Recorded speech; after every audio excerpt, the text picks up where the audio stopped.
ఇంత బాగున్నారా? క్షేమంగా ఉన్నారా? ఏం సంపాదించారు? Praise the Lord. అపోస్తలుడైన పౌలు తిమోతికి రాసిన మొదటి పత్రిక 6వ అధ్యాయము ఒక క్షణం 18వ వాక్యాన్ని చదువుదాం. తిమోతికి రాసిన మొదటి పత్రిక 6వ అధ్యాయము 18వ వాక్యం 19వ వాక్యాన్ని జాగ్రత్తగా చదువుదాం. వారు వాస్తవమైన జీవాన్ని సంపాదించుకొను నిమిత్తము మంచి పునాది తమ కొరకు వేసుకొనుచు మేలు చేయువారును సత్క్రియలు అను ధనము గలవారును ఔదార్యము గలవారును తమ ధనములో ఇతరులకు పాలించు వారునే ఉండవలెనని వారికి ఆజ్ఞాపించుము. తిమోతి అని పౌలు సంభాషించి ఆ యవనస్తులకు ఒక మాట రాసి పెట్టాడు. పౌలు తన పత్రికల్లో చాలా వరకు మర్మాలు చెబుతూ ఇంకా చెప్పాలి అంటే పరిశుద్ధాత్మ దేవుడు వివరించిన వివరాలన్నీ గ్రంథస్థం చేస్తూ వచ్చాడు. ఇక్కడ రాయబడిన మాట ఏమిటంటే, తిమోతి నీ సంఘానికి ఒక విషయం చెప్పు. ఏ విషయం చెప్పాలి అంటే, వారు వాస్తవమైన జీవాన్ని సంపాదించాలి అని, అది రాబోయే కాలం కొరకని, అది రాబోతున్న కాలంలో మీరు జాగ్రత్తగా వింటే మంచి పునాది వేసుకునే కార్యక్రమం అని వివరంగా చెప్పి అందులో వివరాలు చాలా రాసి చెప్పిన మాట ఏమిటంటే, వాస్తవమైన జీవాన్ని సంపాదించి, అందరు నోటికి మాట చెప్పుదాము, వాస్తవమైన జీవమును సంపాదించి. సంపాదన విన్న మాట. భూమి మీద నరాలు ఆడుతున్న నరుడు సంపాదనకు అలవాటు పడ్డాడు. ప్రతి మనిషి సంపాదిస్తూనే ఉంటాడుగా, సంపాదించాలి కూడా. సంపాదించకపోతే సోమరి అని పేరు పెడతారు. సంపాదన లేకపోతే దరిద్రులు అవుతారు. సంపాదన అనే పదం తెలియకపోతే అడుక్కు తినే వ్యక్తుల గుంపులో నాయకులు అవుతారు. కానీ ప్రతివాడు సంపాదించాలి. అందుకే అపోస్తలుడైన పౌలు అంటాడు, మీ సంఘాన్ని సంపాదన కలిగిన సంఘంగా తయారు చేయి. వాళ్ళు ఏమి సంపాదించాలి అంటే, నిశ్చయముగా వాస్తవమైన జీవాన్ని సంపాదించాలి. ఈ రాత్రి మాటలు వింటున్న సహోదరులారా, మీరు పొలాలు సంపాదించినా, స్థలాలు సంపాదించినా, వెండి బంగారాలు మూటగట్టినా, ధనకార్యాలు నిలగట్టినా, జీవితంలో మీ సంపాదన మీకేమైనా ఉపయోగపడుతుందా? మీ సంపాదన మీ క్షేమం కలుగ చేస్తుందా? జాగ్రత్తగా ఆలకిద్దాం. దేవుడు అంటున్నాడు కదా, వాస్తవమైన జీవాన్ని సంపాదించు అని. వాస్తవమైన జీవం అంటే దాని వ్యతిరేక పదం కూడా ఉందిగా. ఇది అసలు అనగానే నకిలీ అనేది ఉందిగా. ఇది కొత్తది అంటే పాతది ఉన్నదిగా. ఇది వాస్తవం అంటే అవాస్తవం అనేది అబద్ధం ఒకటి ఉందిగా. ఇక్కడ రాయబడిన మాట ఏమిటంటే, మీ జీవం వాస్తవమైన జీవమై ఉండాలి. వాస్తవమైన జీవాన్ని మీరు సంపాదించాలి. ఈ రాత్రి కొన్ని ప్రాముఖ్యమైన విషయాలు ప్రభు పేరట మీతో చెప్పాలని ఆశిస్తూ ఉన్నాను. పరిశుద్ధాత్మ దేవుడు మాట్లాడుతుండగా మనం ఆయన స్వరానికి అప్పగించుకుంటే దీవించబడతాం. భూలోకంలో కొన్ని సంపాదనలు మీ జ్ఞాపకం చేస్తాను. ఆ సంపాదనలు సంపాదించుకున్న వాళ్ళు ఏమయ్యారు, వాస్తవమైన జీవనం సంపాదించిన వాడు ఏమయ్యారో వివరంగా మీతో చెప్పడానికి నేను ఇష్టపడుతూ ఉన్నా. ఓసారి అట ఒక ఆజానుబాహుడు, బాగా బలం కలిగిన వాడు, మహాపరాక్రమశాలి అతగాడు, నెమ్మదిగా తన ప్రజలందరినీ పోగు చేసి ఓ చిన్న మీటింగ్ పెట్టాడు. ఏమిటా మీటింగు అంటే, మన పితరుల కాలంలో జలప్రళయం వచ్చింది. జలప్రళయం వచ్చినప్పుడు నోవాహు కుటుంబం మాత్రమే ఓడలో ఉండి మిగిలిన ప్రపంచమంతా నీట మునిగిపోయింది. నాకు ఒక ఆలోచన వస్తుంది. అది ఏమిటంటే, మరలా అట్లాంటి ప్రళయం వస్తే, మరలా అట్లా జలప్రళయం వస్తే మనం అంతా మరొకసారి దెబ్బతింటాం కదా. అందుకని ముందు చూపుగా మనం అందరం కలిసి అలాంటి విపత్తు వచ్చినప్పుడు కాపాడబడేట్టుగా చెదిరిపోకుండా ఉండేటట్టుగా ఒక గోపురాన్ని కట్టుకుందాం అన్నారు. అది అతను చెప్పిన ఆలోచన వారందరికీ బాగానే నచ్చింది. ఈ లోపు వాళ్ళ మధ్యలో ఒక పెద్ద ఆయన లేచి అన్నాడు, అయ్యా, గోపురం కట్టుకుందాం, కాపాడుకుందాం అని అంటున్న మాట మంచిదే, కానీ దేవుడు ముందుగానే ఒక మాట చెప్పాడుగా. ఏమని చెప్పాడు?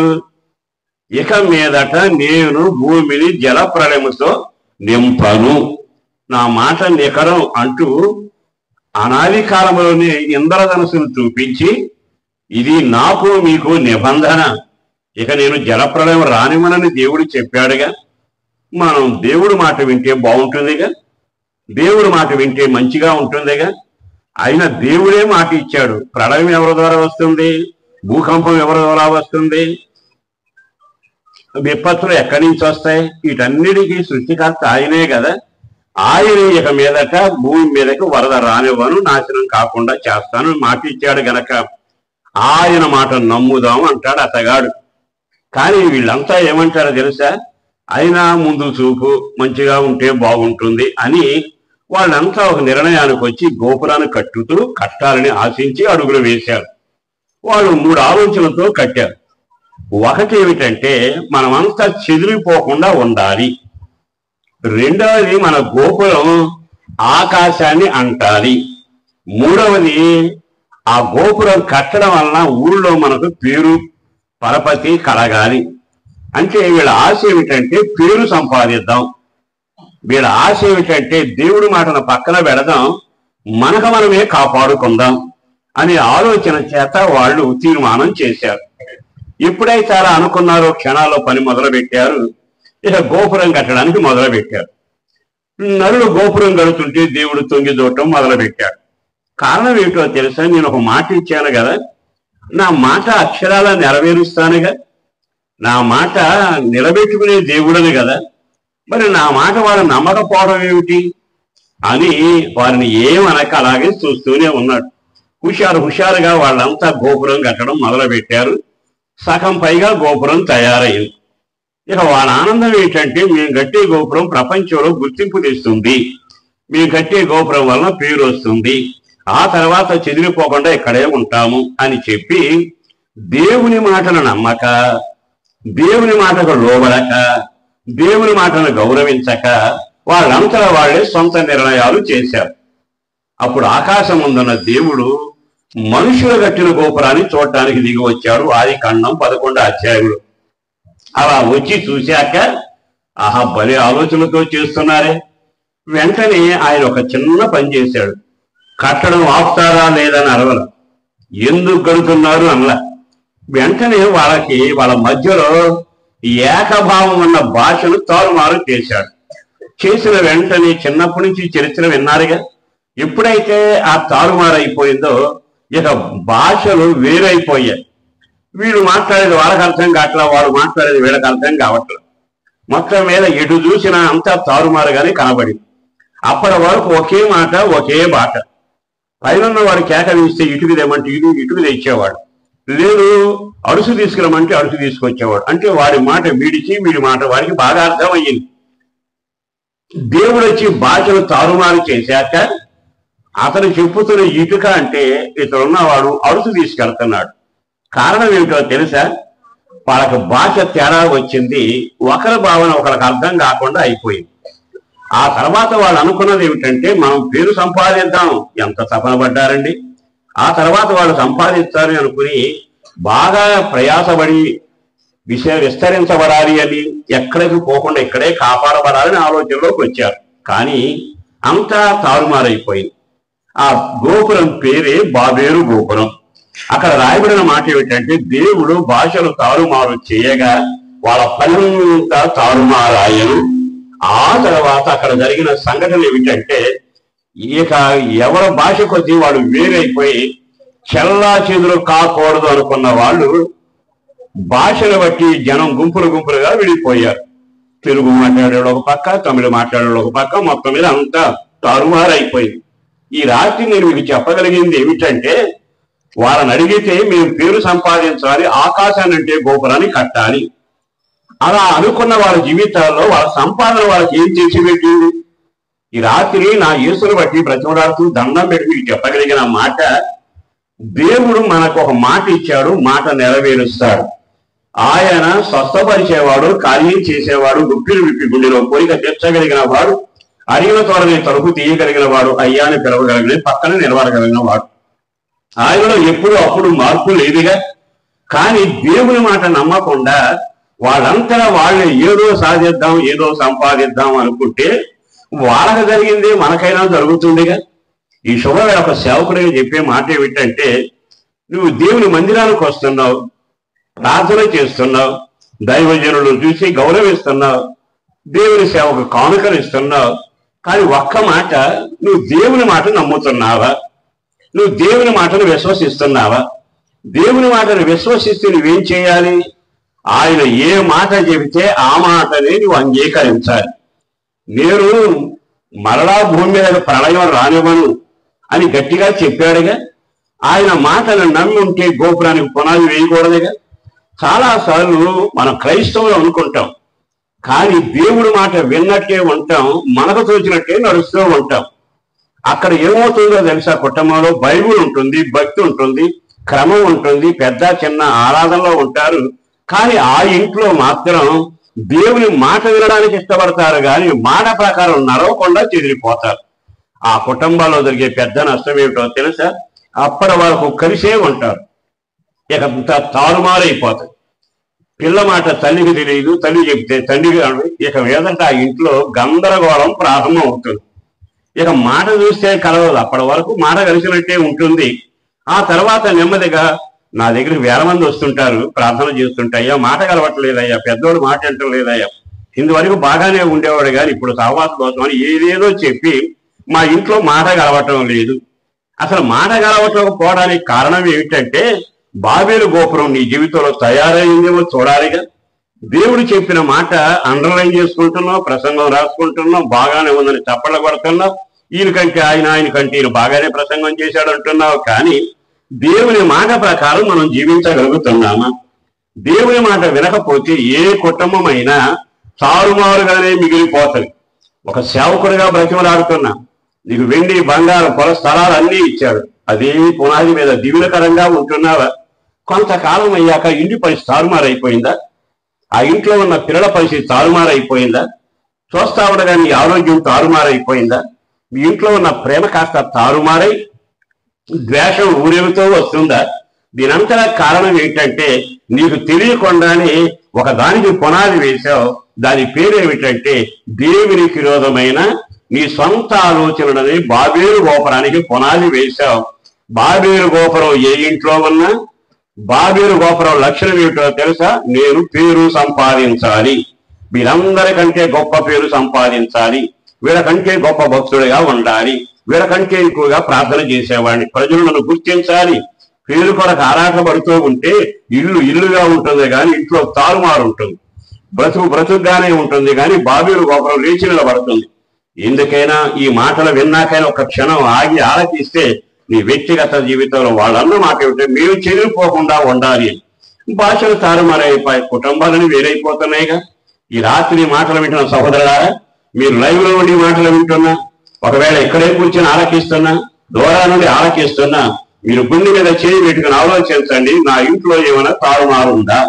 నా జీవితంలో ఏమైనా తారుమారు జరుగుతుందా? నా పిల్లల జీవితంలో మాట గెలవకుండా అయిపోయిందా?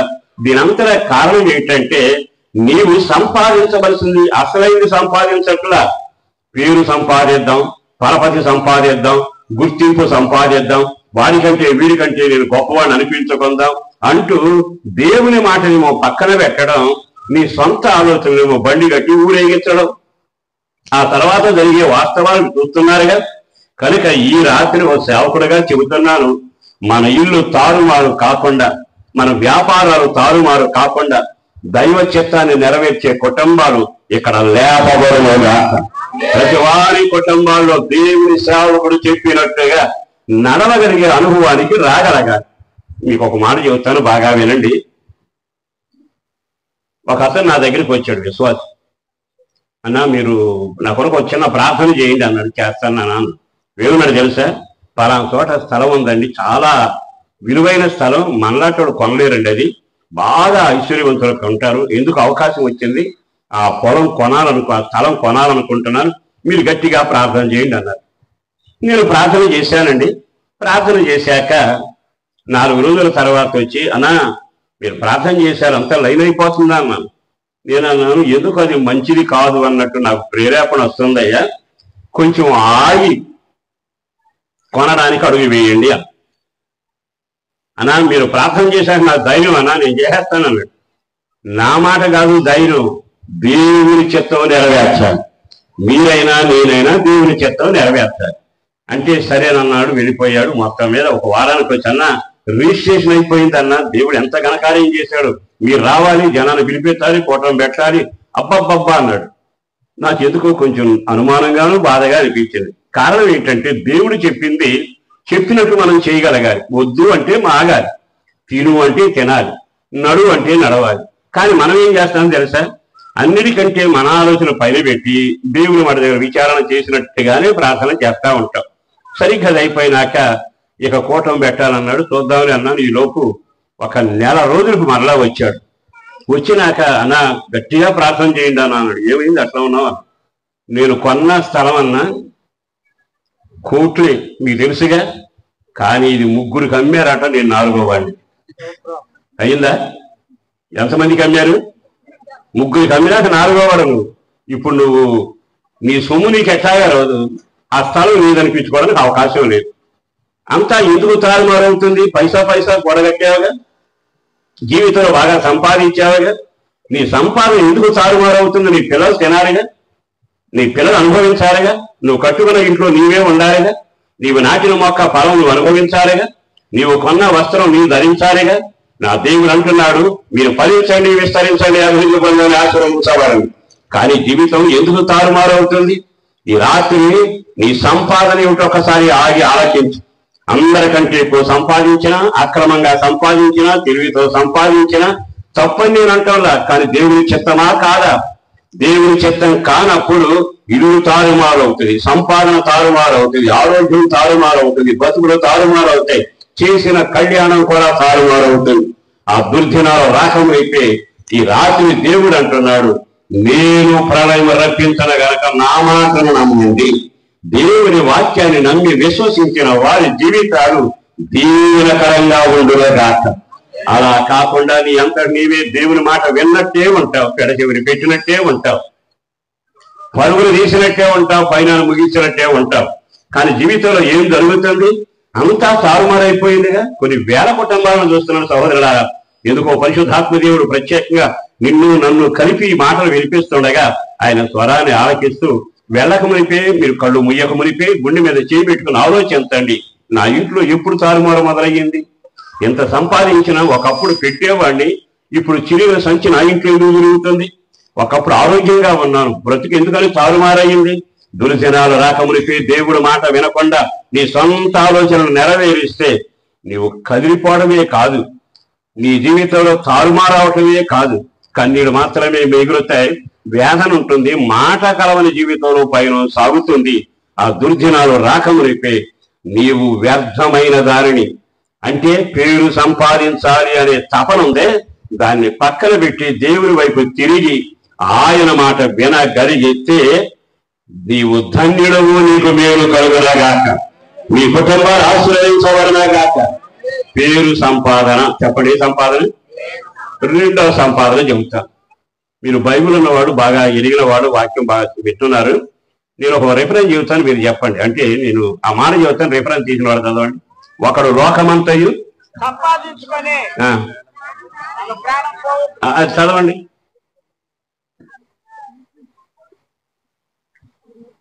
వీటి అడుగుతారు, మీరంతా భక్తులేగా. మత్తయి సువార్తలో ఉందా, లూకా సువార్తలో ఉందా? ఏమి రాసిపడింది? ఒకడు లోకమంతయు సంపాదించుకొని తన ప్రాణమును పోగొట్టుకుంటే వానికేమి ప్రయోజనము? మొదటి సంపాదన పేరు సంపాదన. చెప్పండి, ఏ సంపాదన? పేరు సంపాదన. రెండో సంపాదన ఉంది, దాని పేరు అంటే లోకమంతా సంపాదించుకున్నాడు. లోకమంతా సంపాదించుకున్నాక అతడు నిష్ప్రయోజకుడయ్యాట. లోకమంతా సంపాదించుకున్న అతడు నష్టపోయాడని రాసింది. చదవండి బైబిల్ తీసిన వాళ్ళు ఎవరు ఉంటే. ఒకడు లోకమంతా సంపాదించుకోవడం వలన వానికి ఏం ప్రయోజనం? చదవండి. ఒకడు సర్వలోకమును సంపాదించుకొని తన ప్రాణములు పోగొట్టుకుంటే వారికి ఏం ప్రయోజనం? నా బైబిల్ చూడండి. చేతులెత్తి ఒకసారి హల్లి చెబుదామా? ఇంకొంచెం గట్టిగా. మొదలవాడు పేరు సంపాదించాలని తపన పడ్డారు, బ్రతుకుతారు మారైపోయింది. రెండవది లోకమంతా సంపాదించాలని ఆరాటపడ్డాడు, లోకమంతా సంపాదించాడు. ఆ లోకమంతా సంపాదించడంలో ఇప్పుడు మన వాళ్ళు తక్కువ కాదుగా. కంటికి నిద్ర కరువు అవుతుంది, నోటికి చెయ్యడ్డం పెడుతున్నారు, కడుపు మార్చుకుంటున్నారు. సంపాదన సంపాదన సంపాదన. అది వ్యాపారం ఏదైనా కానీ, వ్యవహారం ఏదైనా కానీ. ఒకడు పట్టణాలు సంపాదిస్తున్నాడు, ఒకడు పలు సంపాదిస్తున్నాడు, కొంతమంది వెండి సంపాదిస్తున్నారు, కొంతమంది బంగారం సంపాదిస్తున్నారు. మొత్తం మీద రకరకాల తిండిని సంపాదిస్తూనే ఉన్నారు. కానీ ఎంత సంపాదించిన తరువాత ఆ సంపాదన నీకేమైనా ప్రయోజనమా? బైబిల్ చరిత్రలో ఒక మాట జ్ఞాపకం చేస్తానండి. అది లేఖనాల్లో ధనవంతుడు పేదవాడైన లాజరు చరిత్ర ఎరుగు. బాగా సంపాదించాడు. అతగాడు ఏమన్నాడు తెలుసా? ప్రాణమా తినుము త్రాగుము సృష్టించుని కేకలు వేశాడు. అతగాడు తింటా ఉంటే ఊపిరాడంత తిండి తినేవాడండి. ఆ భక్తిహీనుడు దరిద్రుడు అన్నాడే అతగాడు ఇతగత గుమ్మం దగ్గరకు వస్తే, అయ్యో పేదవాడే, మంచి నిండా కురుపులు ఉన్నాయి, సంపాదన లేదే, నాన్నగా కడుపు నిండా తిండి లేదే, కొద్దిగా రొట్టి పెడదాం అనుకునేవాడు కాడు. అనుకోవడం కంటే దేవుని మాటలు చెబుతుంటే లెక్కలేనట్టుగా వ్యవహరించేవాడు. ఆ తర్వాత జరిగింది ఏమిటో తెలుసా? ఇతను తింటుండగా కొన్ని మొక్కలు పడిపోతే ఆ పేదవాడు వాటిని పోగు చేసుకుని కడుపు నింపుకుంటూ, అయ్యా ధనం నికరం కాదురా, దేశం నికరం కాదురా, దేహం నికరం కాదురా, దేవుడు ఉన్నాడు, పరలోకం ఉందంటూ వివరంగా చెప్పేవాడు. ఈ ధనవంతుడు ఏమనేవాడు తెలుసా? ఇదిగో పాపం పాపం, నరకం నరకం, నన్ను భయపెట్టబాకు, నా దేవుడే నా దైవం, నా దేవుడే దైవం. ఎవరిని దేవుడు? ధనమే నా దైవం అంటూ వెర్రవీగుతూ వచ్చాడు. కాలం దొరికింది, కర్మ కాలింది. ఒక రోజున తను సాధించాలి. మరణానికి ఉన్న గొప్ప లక్షణం ఏమిటో తెలుసా? దేవుడు లోకమును ఎంతో ప్రేమించారు. మరణం కూడా మనిషిని అట్లాగే ప్రేమిస్తారు. అంటే చిన్న పెద్ద అని ఆలోచించదు, రోగాన్ని ఆలోచించదు, ఒంటరివాడ బలం ఉన్నవాడని కాదు. అందరినీ దైవ సంబంధమైన పయనంలో మరణం అట్ట సమానంగా మనుషుల్ని కౌగిలించుకుంటుంది. ఇటు వచ్చి ధనవంతుడిని కౌగిలించుకుంది, అటు వెళ్ళి పేదవాడిని కౌగిలించుకుంది. ధనవంతుడు చనిపోయాడు, ఊరి కదిలి వచ్చింది, ఊరంతా ఊరేగిచ్చారు, తీసుకెళ్లి వెళ్ళి లోకాసు వర్తమానంలో అతగాని పాతి పెట్టారు. ఏం చేశారంట? అందరూ చెప్పాలి. ఏం చేశారండి? పాతి పెట్టారు. పాతి పెట్టినాక ఏమైపోయింది? లేఖనంలో కళ్ళు తెరిచాడు. అంటే భూమి మీద ఉన్నంత కాలం కళ్ళు తెరిచి కన్ను మూశాడు. కన్ను మూసాక అసలు లోకంలోకి వెళ్ళాక కన్ను తెరిచాడు. అక్కడ అంటాడు కదా, అగ్ని మండుతుంది ఏమిటి, నీటి బొట్లు లేకపోవడం ఏమిటి, పలకరించే దిక్కు లేకపోవడం ఏంటి, ఊపిరాన తిండి ఇక్కడ కనబట్టలేదేమిటి? అది ఎంత భయంకరమైన పరిస్థితి. మరి ఎంత సంపాదించాడు కదా, ఆస్తి ఉంది, కొట్లు ఉన్నాయి, ధనం ఉంది, వెండి ఉంది, బంగారం ఉంది, అంతా ఉంది. కానీ తనకేమైనా ప్రయోజనం అయ్యిందా? మనం కూడా చాలాసార్లు చేసే పని ఏమిటో తెలుసా? బాగా సంపాదిస్తాం, బాగా సంపాదిస్తాం. సంపాదన తప్పని నేను చెప్పడం, సంపాదన అవసరమే. సంపాదించుకున్నాక ఆ డబ్బు గాని, వెండి గాని, బండి గాని తనకేమైనా అక్కరకు వచ్చిందా? మాట్లాడరే. అంతా ఇక్కడ వదిలేశాడండి. బతికునోళ్ళారా మీరు పంచుకోండి, నేను వెళతానని వెళ్ళిపోయాడు. అంటే అక్కడికి రాని సంపాదన, నీ వెంట రాని సంపాదన, నీకు మేలు చేయని సంపాదన, గుండెలు బాదుకుంటూ పళ్ళు ఊరుకుంటూ ఏడ్చే జీవిత పతనానికి వెళ్ళింది నీ సంపాదన. అందుకే లోకాసు వర్తమానంలో ప్రభు రాసిన మాట ఏమిటో తెలుసా? ఒకడు లోకమంతయు, చెప్పాలి, ఒకడు లోకమంతయు సంపాదించుకొని వాని ప్రాణంలో పోగొట్టుకుంటే వానికి ఏం ప్రయోజనం? ఈ రాత్రి ఆ కోపకు చెంది ఉంటే ప్రమాదకరం. అక్కడ రాయబడిన మాట లోకమంతా సంపాదించి. మీకు అర్థమయ్యే చిన్న మాట చెబుతానండి, ఒకసారి గట్టిగా హల్లెలూయా చెప్పండి. ఇద్దరు స్నేహితులు ఉండేవాడు. ఆ ఇద్దరు స్నేహితుల్లో ఒకడు బాగా ఉన్నవాడు, మరొక స్నేహితుడు పరమ దరిద్రుడు. వీళ్ళిద్దరికి జత కలిసింది. చాలా ప్రేమగా ఉండేవాడు స్నేహంలో.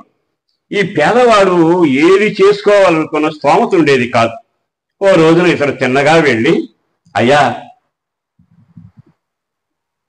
నేను పచ్చడి పట్టుకోవాలనుకుంటున్నాను. మీ ఇళ్లలో జాడీలు చాలా ఉన్నాయిగా, ఒక పింగాణి జాడి ఇప్పించండి అయ్యా అని అడిగాడు. దాన్నే ఉందరా తీసుకుపో అని చెప్పాడు అతగాడు. ఒక పింగాణి జాడిని తీసుకుని వెళ్ళాడు. సీజన్ వచ్చింది, పచ్చడి పట్టాడు. దరిద్రుల ఇంట్లో ఎక్కువగా ఏది ఉండవుగా, అన్ని తొందరగానే అయిపోతాయి.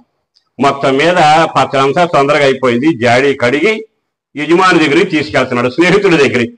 వెళుతూ దారిలో అనుకున్నాడట, ఏమిటో ఇప్పుడు చూసిన అతని దగ్గరికి తెచ్చుకుంటున్నాను కానీ ఒక్కడ కూడా ఇవ్వట్లేకపోతున్నాను. జాడీ తెచ్చుకుంటున్నా, డబ్బు తెచ్చుకుంటున్నా, అది కావాలి ఇది కావాలంటే ఇస్తా ఉన్నాడు. తెచ్చుకునేవాళ్ళు లాగా ఉన్నాని, ఏదైనా అతనికి ఇచ్చే స్థితిలో ఉంటే బాగుండు అనుకున్నా దరిద్రం వెంటాడుతుందిగా. ఏం చేయలేక ఆగి ఆ మార్గాన మరుపు తిరిగాడండి. అక్కడ రోడ్డు మీద చిన్న చిన్న పింగాణి సామాన్లు అమ్ముతున్నారు. చిన్న పింగాణి, కప్పులు, నీళ్లు, రకరకాల అన్ని పింగాణి సామాన్యం. బాగా చూసి అక్కడ చిన్న జాడి ఉంటే ఆ జాడిని కొనుక్కుని, ఇంత చిన్న జాడి ముచ్చటగా ఉంది, అది తీసుకుని అక్కడికి వెళ్ళాడు. స్నేహితుల దగ్గరికి వెళ్ళి అక్కడ పెట్టి, అయ్యా మీరు ఇచ్చిన జాడి ఖాళీ చేశాను, శుభ్రం చేసి తీసుకొచ్చాను అయ్యా. ఇదేమిటిరా అన్నాడు. చిన్న పింగాణిది నవ్వుకుంటూ పెట్టాడు.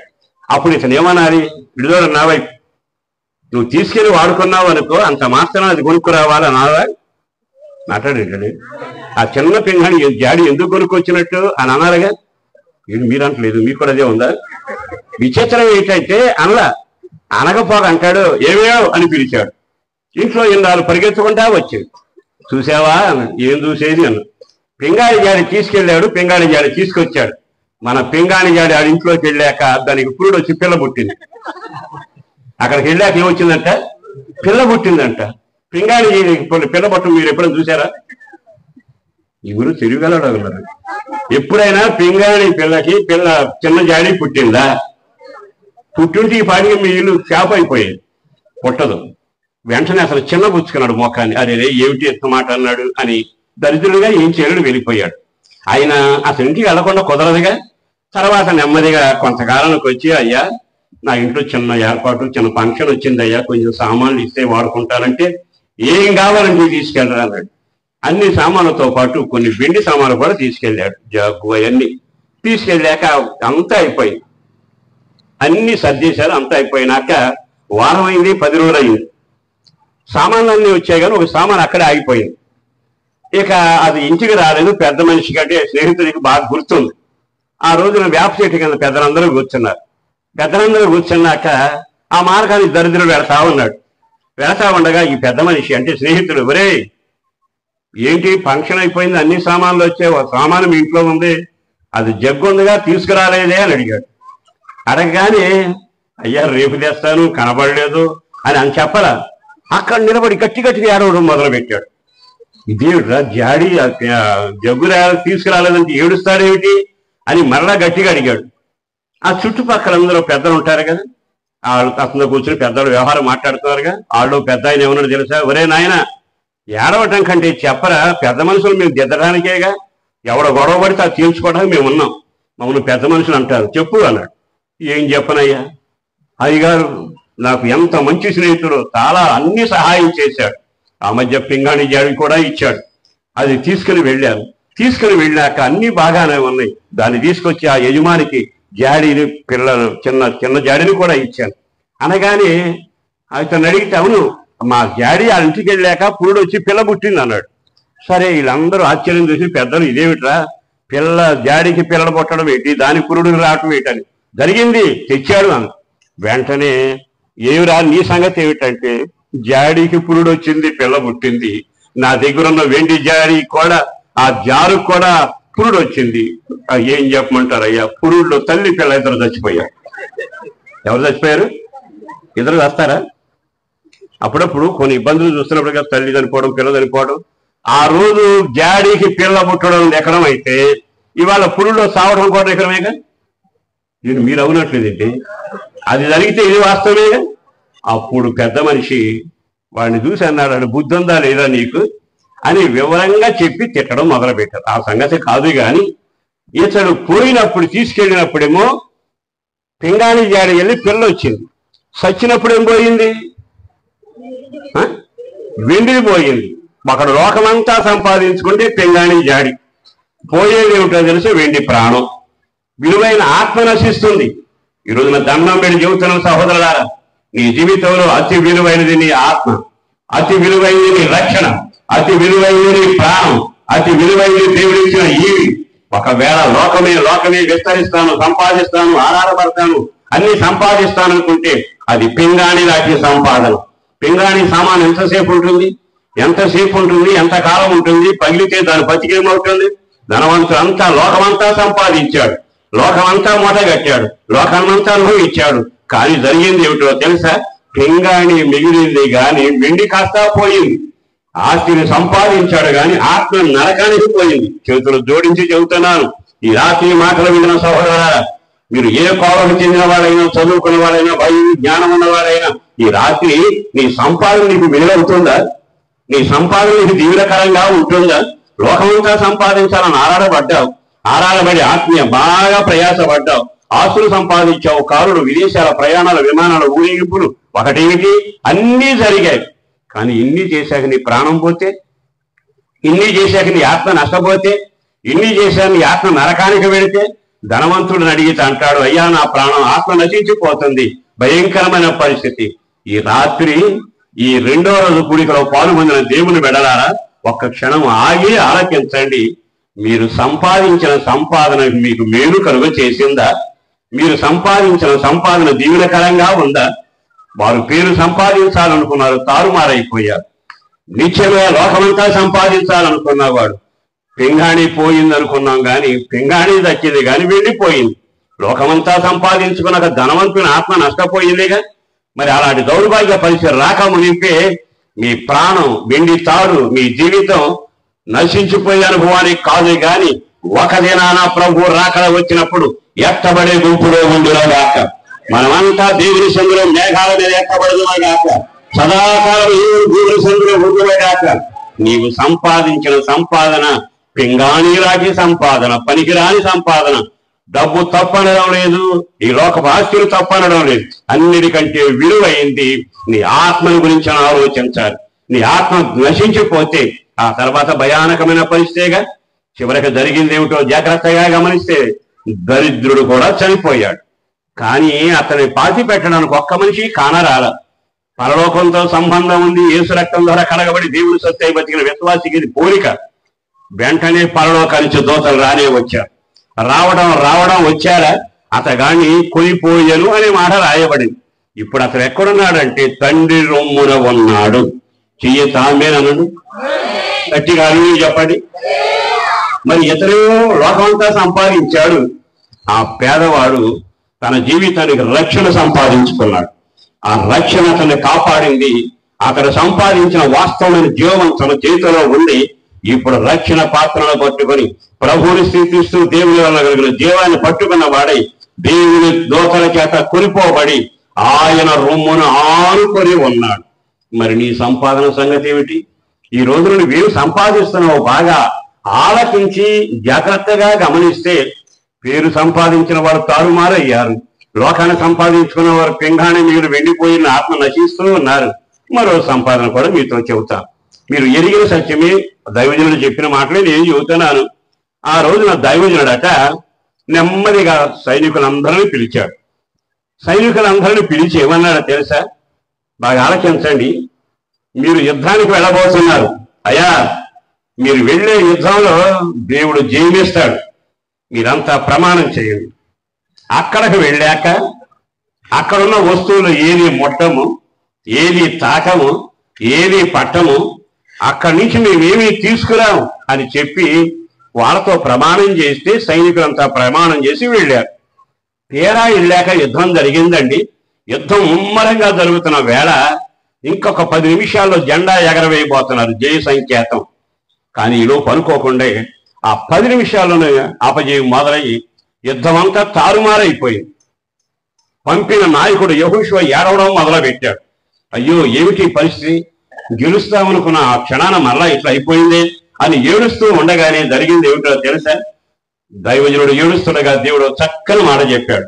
ఎందుకు నువ్వు ఏడుస్తావు? ఎందుకు బట్టలు చింపుకుంటావు? మీలో ఒకడు ఉన్నాడు, అతడు శపితమైన దాన్ని సంపాదించాడు, శపితమైన దాన్ని మూటగట్టాడు. అతనిని బట్టి అపజయం కలిగింది. నా మాట విను, ఒక క్షణం వాడిని పిలిపించి. ఇక వెంటనే ఏడవడం ఆపేశాడు. ఆ దైవజనుడు మొత్తాన్ని పిలిపిస్తే అందరిని వరుసలో పెట్టారు. వరుసలో పెట్టగానే ఆ వరుస లిస్టులో ఆకాను బయటపడ్డాడు. యెహోషువ గ్రంథం 7వ అధ్యాయం మీరు చాలాసార్లు చదివింది. అందులో రాయబడిన మాట ఏమిటంటే, ఆకాను చెబుతాడు, అయ్యా నేను దేవుడికి మాట ఇచ్చిన మాట నిజమే, ప్రమాణం చేసిన మాట నిజమే, దేవుని కొరకు బ్రతికి యుద్ధం చేస్తానన్న మాట నిజమే, కానీ శపితమైంది నా కంటికి కనబడింది. క్షీణారు వస్త్రమును బంగారు కమ్మియు నా కంటికి కనబడగా, ఇది చూడండి, నేను వాటిని తీసుకొని వచ్చి నా డేరాలో, చెప్పండి, నా డేరాలో నేను పాతిపెట్టి తిని దాచిపెట్టి. ఇతని సంపాదన వెండండి, ఇతని సంపాదన క్షీణారు వస్త్రం, ఇతని సంపాదన శపితం. ఈ రాత్రి మాటలు పెట్టిన సహోదర, మనమంతా దేవుని ఎరిగిన బిడ్డలం. లోకుల గురించి కాదు ఈ సందేశం. దేవుని ఎరిగి దేవునితో నడుస్తున్న ఈ జీవితంలో నీ ఆత్మకు మేలుకరమైన సంపాదన కలిగి ఉన్నావా? జీవితాన్ని నాశనం చేసే సంపాదన సంపాదిస్తున్నావా? ఈ ఆకాన్ ఎవరో తెలుసా? ప్రమాణం చేసి దేవుడికి మాట ఇచ్చిన వాడు. అందరు ఆమేన్ అనండి, ఇంకొంచెం గట్టిగా. దేవుడితో మాట ఇచ్చాక దేవుడికి ఇచ్చిన మాట మనం కాపాడుకోవాలి. ఏమన్నాడు? నేను అక్కడికి వెళ్ళాక శపితమైన ముట్టను, పొరపాటున దాన్ని తాకను, అది నాకు అక్కరలేదు అన్నాడు. నేను ఒకే ఒక మాట చెప్పాను, నిశ్చయముగా నీకు నేను చెప్పగలిగిన మాట ఏమిటో తెలుసా? శపితమైంది ఏదైనా సరే నువ్వు సంపాదించుకుంటే, శాపకరమైనది ఏదైనా నీ ఇంట్లో ఉంటే, దేవుడు ఇష్టపడిన వస్తువు ఏదైనా నీ ఇంట్లో ఉంటే, దేవుడు వద్దన్న పని ఏదైనా చేస్తే నీకు దాని మీద లాభం ఉండొచ్చు, రాబడి ఉండొచ్చు, మెరుగు ఉండొచ్చు. కానీ దేవుడు ఏమంటున్నాడో తెలుసా? దాని పేరు శపితం. శపితమైనది నీ ఇంట ఉండకూడదు. చెయ్యి ఆమేన్ అనండి, గట్టిగా చెప్పండి ఆమేన్. మరి దేవుడికి మాట ఇచ్చాక మీరు ఎప్పుడైనా మాట తప్పారా? మాట్లాడరేమండి? ఇప్పుడు తప్పలేదుగా. మీరంటే నాకు మహా గౌరవం. కారణం ఏంటంటే, జబ్బు వచ్చినప్పుడు సస్తాడు డాక్టర్ అని చెప్పాలి, కానీ దేవా బతికితే ఇక ఎలాగాని గుళ్ళోనేనండి, బయట ఉండను. కారణం ఏంటో తెలుసా? దేవుడు బతికిచ్చాడు. 4 వారాలకు రక్తం పట్టింది. మొదటి వారానికి వచ్చేవాడు 2వ వారానికి వెళ్తాడు, 2వ లైన్ వాడు 3వ లైన్కి వెళ్తాడు, ఇక 4వ వారంలో కంటికి కనపడు. పట్టిందిగా రక్తం. దేవుడికి మాట ఇచ్చి నిలబెట్టుకోకపోతే ఏమవుతుందో తెలుసా? మీరు బాప్త్యసాలు పొంది దేవుడికి మాట ఇచ్చిన, ఆపద నుండి దేవుడికి మాట ఇచ్చిన, మందిరం కడుతుంటే నేను ఇది అనుకుని మాట ఇచ్చిన, నీ సహోదరునికి మాట ఇచ్చిన, జాగ్రత్త, దేవుడికి ఇచ్చిన మాట తప్పకూడదు. ఇంకెవరు పలకలే? అవునంట ఓపిక లేక. నా బాగా ఆలకించండి. దేవుడికి మాట ఇస్తే నువ్వు మనుషులతో ఆటలాడేది. దేవుడికి మాట ఇచ్చాక ఆ మాట కాపాడబడుల దాకా, ఆ మాట నీకు దీవెనకరంగా మారాలి. నేను దేవునికి మాట ఇచ్చాను. ఆ మాట ఎంత ముఖ్యంగా ఉందండి. ఆ దేవుడికి మాట ఇచ్చాను కానీ బంగారు కమ్మ కనపడుతుందిగా. దేవునికి మాట ఇచ్చాను వెండి కనపడుతుందిగా, క్షీణారు వస్త్రం కనపడుతుందిగా. దాని పేరు దేవుడు ఏమంటాడో తెలుసా? శపితము. బంగారం శాపమా? క్షీణారు వస్త్రం శాపమా? నువ్వు సంపాదించడం శాపమా? కాదుగా. దేవుడు కాదన్నది ఏది పోగు చేసినా దాని పేరు శాపం. నా యేసును బట్టి బ్రతిమలాడుతూ దండం పెట్టి చెబుతున్నా, శాపకరమైన పరిస్థితుల్లోంచి నీకు విడుదల కలగాలి. ఈ రోజున దేవుడికి ఎన్నిసార్లు మాట ఇచ్చాం, ఎన్నిసార్లు మాట తప్పాం. మన వాళ్ళు కొంతమంది మాత్రం, అందరూ కాదనుకోండి, అయ్యా వీడు సావు బతుకులుంటే ప్రార్థన చేశామయ్యా, పెరిగాడు, దేవుని సేవకే మొక్కుబడి చేసుకున్నాం. మరి ఏమా దేవుని సేవకి ఇచ్చావా? ఆడి ఇష్టమండి, నేనేం చేస్తాను అంటే అర్థం ఏంటంటే, నీ జీవితంలో మాట ఇవ్వడం తేలికే, మాట నిలబెట్టుకోవాలిగా. దేవునికి చాలాసార్లు అది చేస్తాం ఇది చేస్తామని మాట ఇస్తాం. ఆ తర్వాత మన జీవిత అనుభవాల్లో మాట నిలబెట్టుకోకుండా నడిచిపోతానే ఉంటాం. అట్లా జరిగినప్పుడల్లా బంగారు కమ్మిలాగా ఉంటుంది, కానీ దేవుని దృష్టిలో శాపదపు మూటలాగా ఉంటుంది. ఈ రాత్రి మాటలు వింటున్న సహోదరులారా, గుండె మీద చేయి పెట్టుకుని వెతికి చూడండి. ఇన్ని సంవత్సరాలు, నీ వయసు నీకు తెలుసుగా, నా వయసు నాకు తెలుసు. ఇన్ని సంవత్సరాలు దేవుడికి మాట ఇచ్చి ఎప్పుడని తప్పావా? ఇంటి అడుగుతారు. నాకు అర్థమైందా? మీకు అర్థమైంది నా మాట? మనం చేసేది శాపకరమైన పనులు చేయకూడదు. నేను చెప్పేది ఏంటంటే, దేవుడికి ఇస్తాను అంటే ఆ మాట నిలబెట్టుకో. దేవుని మాట ప్రకారం నడుస్తానంటే మార్గంలో నిలబడు. దేవుడికి మాట ఇచ్చేటప్పుడే జాగ్రత్త. నీవు నీ దేవుని మందిరంలో పోయినప్పుడు నీ ప్రవర్తన, నీ నోటి మాట వల్ల నీ దేహానికి శిక్ష, కలగకుండాట్లు జాగ్రత్త పడాలి. మాట ఇచ్చి మాట తప్పడం ప్రమాదకరం. ఇతను ఇప్పుడు వెండి చూశాడు, బంగారం చూశాడు, తెచ్చుకున్నాడు. అది వెండి అని దేవుడు అంటున్నా. మాట తప్పిన వారి సంపాదన శాపం. దేవుడికి ఇచ్చిన మాట నీ జీవితంలో దీవెనకరంగా ఉండాలి.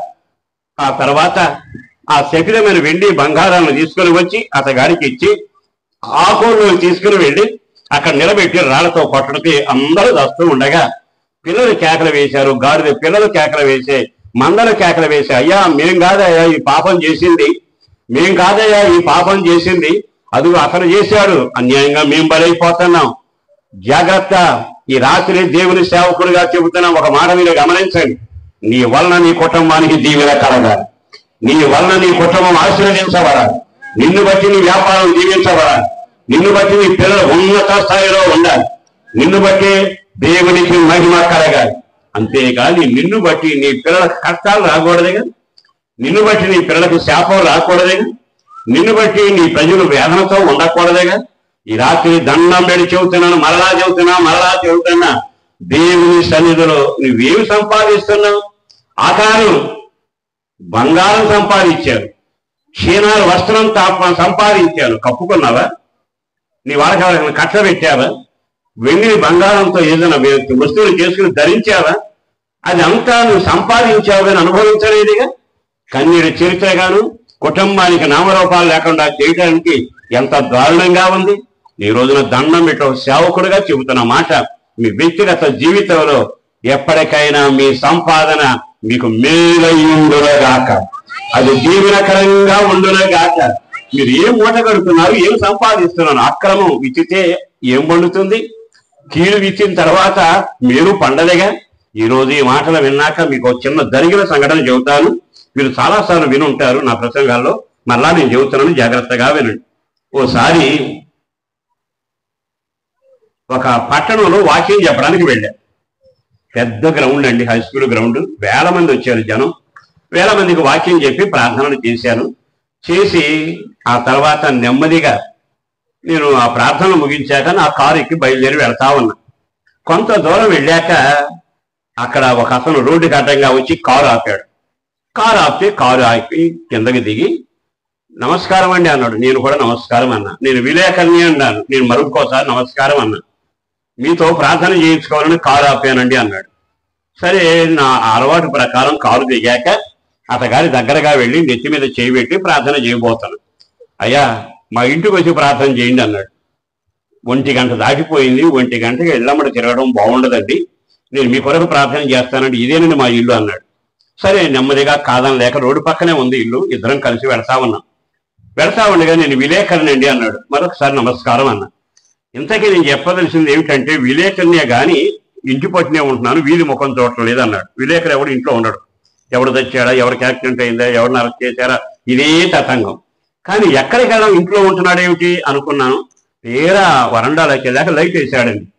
ఆ లైట్ వెలుతురులో ఇతను చూశాను. అందగాడు, చక్కని వయసు, ఎర్రగా ఉన్నాడు. కానీ ఒళ్ళంతా పాము పొడ, కదులుతుంటే పెదవులు కదులుతుంటే భయంకరంగా అనిపించింది. అతను అన్నాడు, అన్నా నా శాపం అన్నా అన్నాడు. నాకేం అర్థం కాదు, ఏం జరిగింది అని. నేను హిందువునండి, యేసు ప్రభు మాటలు కానీ కార్యక్రమాలు నాకు తెలియవు, నేను వినలేదు. అందాన్ని బట్టి, ఆస్తిని బట్టి, నా వయసును బట్టి ఎన్ని అక్రమాలు మోసాలు చేశాను. శరీరంతో ఆటలాడాను, ఉయ్యాను అనుకున్నంత, స్వర్గాన్ని చూశాను అనుకున్నంత నాశన పైనాలు సాగించాను. సంపాదన పెరిగింది, మెడలో గొలుసులు పెరిగాయి, నా వెనక జనం పరుగులు తీస్తూ వచ్చారు. కానీ అన్నాడు, ఏమైంది అన్న. నేను చేసిన పాపం అన్నా, నేను వీధి ముఖం చూడకుండా ఇంట్లోనే పడి బయటికి వెళ్ళడానికి అవకాశం లేక రోగం చుట్టూ మిడితే మందులు మింగాను, అన్ని రకాల పత్యం చేశాను, ఫలితం శూన్యమైపోయింది. కానీ చేసేది లేక మేడ మీద కూర్చొని చల్లని గాల్లో కాసేపు ప్రశాంతంగా ఉందాం అనుకుని వెళ్ళాను. వెళితే మీ గ్రౌండ్లో పిల్లలు పాడుతున్న మీ పాటలు ఎంత ముచ్చటగా ఉన్నాయండి. ఆ పాటలన్నీ విన్నాక క్రైస్తవ పాటలు ఇలా ఉంటాయి కావాలనుకున్నాను. అయినా నాకెందుకు, నా పాటలు కాదు కదా, మాకు అనవసరం అనుకున్నాను. మీరు లేచి మాటలు మొదలు పెట్టారు. ఆ ప్రసంగాలు మనకెందుకు, నేను హిందువుని కదా అని లేచి వెళ్ళిపోదామని లేవబోయాను. మీరు మాట్లాడుతుండగా 1 మాట వెళ్ళిపోదాం, 2 మాటలు వెళ్ళిపోదాం, 3 మాటలు వెళ్ళిపోదాం అంటూ ఇంకా ప్రసంగం అయ్యేదాకా అక్కడే ఉన్నాం. ఇంతకీ మీరు చెప్పిన మాటల్లో ఒకటి నాకు బాగా నచ్చింది. ఏమిటో తెలుసా? యేసు క్రీస్తు, బాగా వినండి, యేసు క్రీస్తు శాపమును ఆశీర్వాదకరంగా మార్చగలిగిన వాడు. ఎవరండి? యేసు క్రీస్తు ఆ శాపమును ఆశీర్వాదకరంగా మార్చగలిగిన వాడని మాట నాకు వినబడిందండి. ఇంతకాలం యేసు ప్రభు కులాల దేవుడు అనుకున్నా, యేసు ప్రభు మతాల దేవుడు అనుకున్నా, తెల్లవాళ్ళ దేవుడు అనుకున్నా, ఈ మధ్యలో వెనకబడ్డ జాతికి దేవుడు అనుకున్నా. కానీ మీరు చెప్పిన మాట ఏ కులమైనా, ఏ మనిషి అయినా, ఏ వ్యక్తి అయినా, ఏ పరిస్థితుల్లో అయినా, ఎవరు శాపంలో ఉన్నా ఆ శాపాన్ని విడిపించి ఆశీర్వాదకరంగా మార్చగలిగిన దేవుడు ఆయన్ని. చేతులెత్తి ఒక్కసారి గట్టిగా హల్లెలూయా చెప్పండి. హల్లెలూయా. ఈ రోజున ద్వితీయోపదేశ కాండం 23వ అధ్యాయము 5వ వాక్యంలో 2వ భాగం చదవండి. చాలా జాగ్రత్తగా గమనించండి. నీ దేవుడైన యెహోవా, ద్వితీయోపదేశ కాండం 23వ అధ్యాయము 5వ వాక్యం 2వ భాగాన్ని చదువుతున్నారు. నీ దేవుడైన యెహోవా నిన్ను ప్రేమించరు గనక, నీ దేవుడైన యెహోవా నీ నిమిత్తము ఆ శాపమును ఎలా మార్చాడు? ఈ మాట చదువుతారు ఆయన, మీరు నోటితో చెప్పండి. నీ నిమిత్తం చదవన్నాను, గట్టిగా చదవండి. చదివి ఆపేసారేంటి ఆయన? చదవండి గట్టిగా. నీ నిమిత్తం అందరూ చెప్పండి.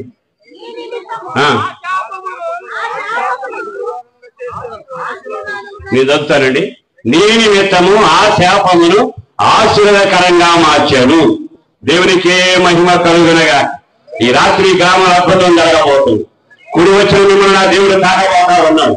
మీ గుడాలలో ఎంత శాపమన్నా, దేవునికి విరోధంగా మాట తప్పిన, దేవునికి విరోధంగా కావాలని దాన్ని పోగు చేసుకున్నా, ఇదే నా సంపాదన అనుకుని పిల్ల జల్ల తల్లి అంతా వేదనలో ఉన్న ఈ రాత్రి గ్రామంలో దేవుడు అద్భుతం చేయబోతా ఉన్నాడు. ఈ శాపాన్ని కొట్టివేయబోతా ఉన్నాడు. మీ కన్యలకు ముగింపు కాగబోతా ఉంది. మీకు మంచి రోజులు రాబోతా ఉంది. మిమ్మల్ని వెంటాడిన ప్రతి శిక్ష యేసునామమున లయపరచబడుగాక. 3 సార్లు ఆమేన్ అందామండి. ఆమేన్, ఆమేన్, ఆమేన్. అతను అన్న మాట నాకు బాగా తాకింది. యేసు క్రీస్తు శాపాన్ని ఆశీర్వాదకరంగా మార్చగలిగిన వాడు. ఆకాన్ని సంపాదించాడు, శపితమైన దానిని సంపాదించుకున్నాడు. దానివల్ల ముగింపేమిటి? మరణం వచ్చింది, రాళ్ళతో కొట్టబడ్డాడు.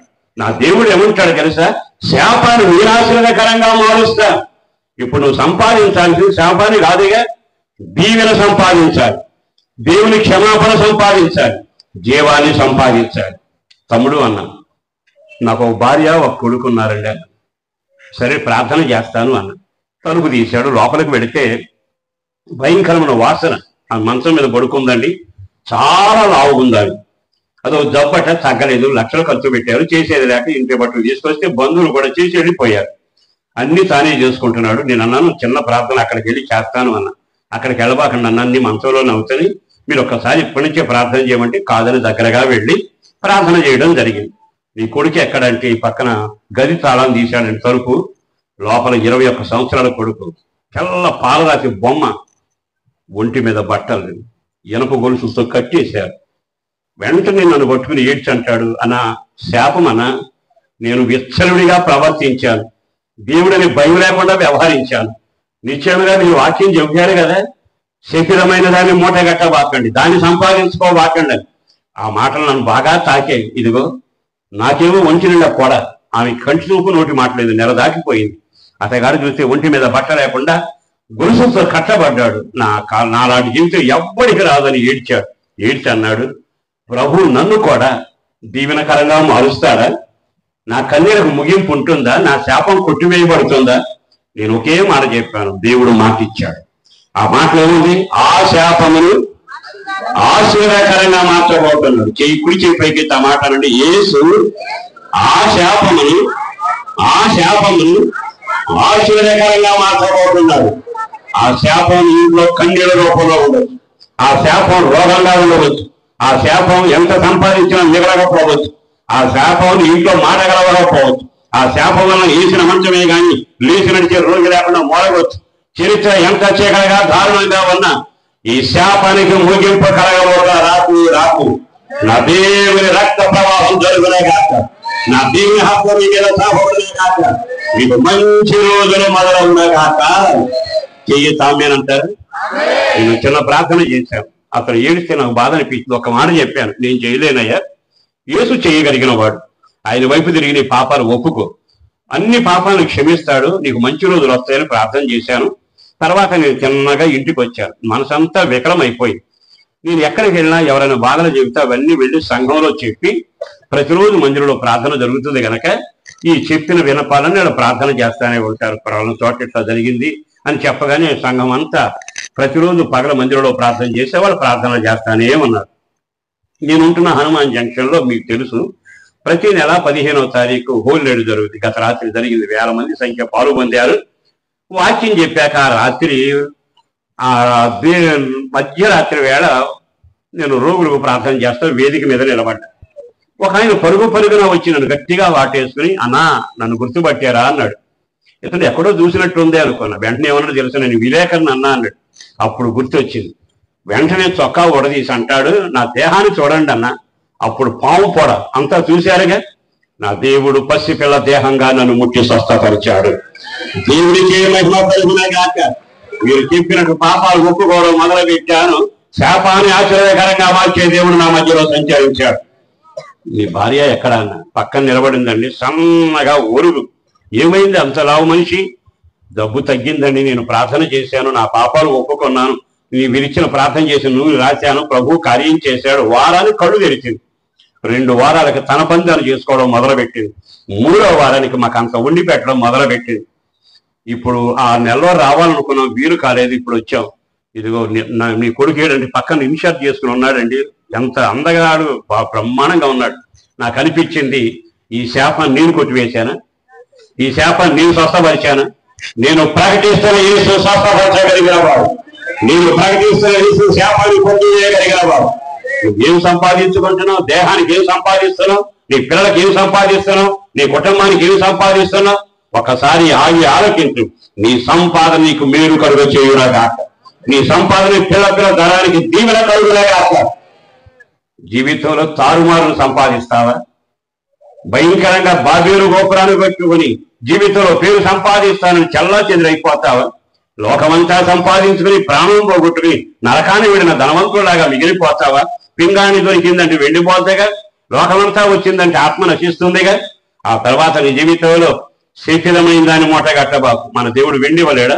మన దేవుడు బంగారం ఇవ్వలేడా? అడిగితే ఆహారం ఇవ్వలేడా? మన్నా కురిపించిన వాడు ఆయనే. 5 రొట్టెలు 1000 మందికి పెట్టిన వాడు ఆయనే. అడిగితే గుప్పిని విప్పగలిగిన వాడు. అయ్యా అంటే నీళ్ళను రాక్షరసంగా చేయగలిగిన వాడు. ఆయన వైపు తిరిగి ఒక కమ్మి కావాలయ్యా, ఓ చీనాల వస్త్రం కావాలయ్యా, వేసుకునే బూటి కావాలయ్యా, తనకు బాగా కావాలంటే ఇవ్వడా? ఎంతైనా ఇవ్వగలిగిన వాడు. నువ్వు శరీరాన్ని ఎందుకు సంపాదిస్తున్నావు? కాని దాన్ని ఎందుకు సంపాదిస్తున్నావు?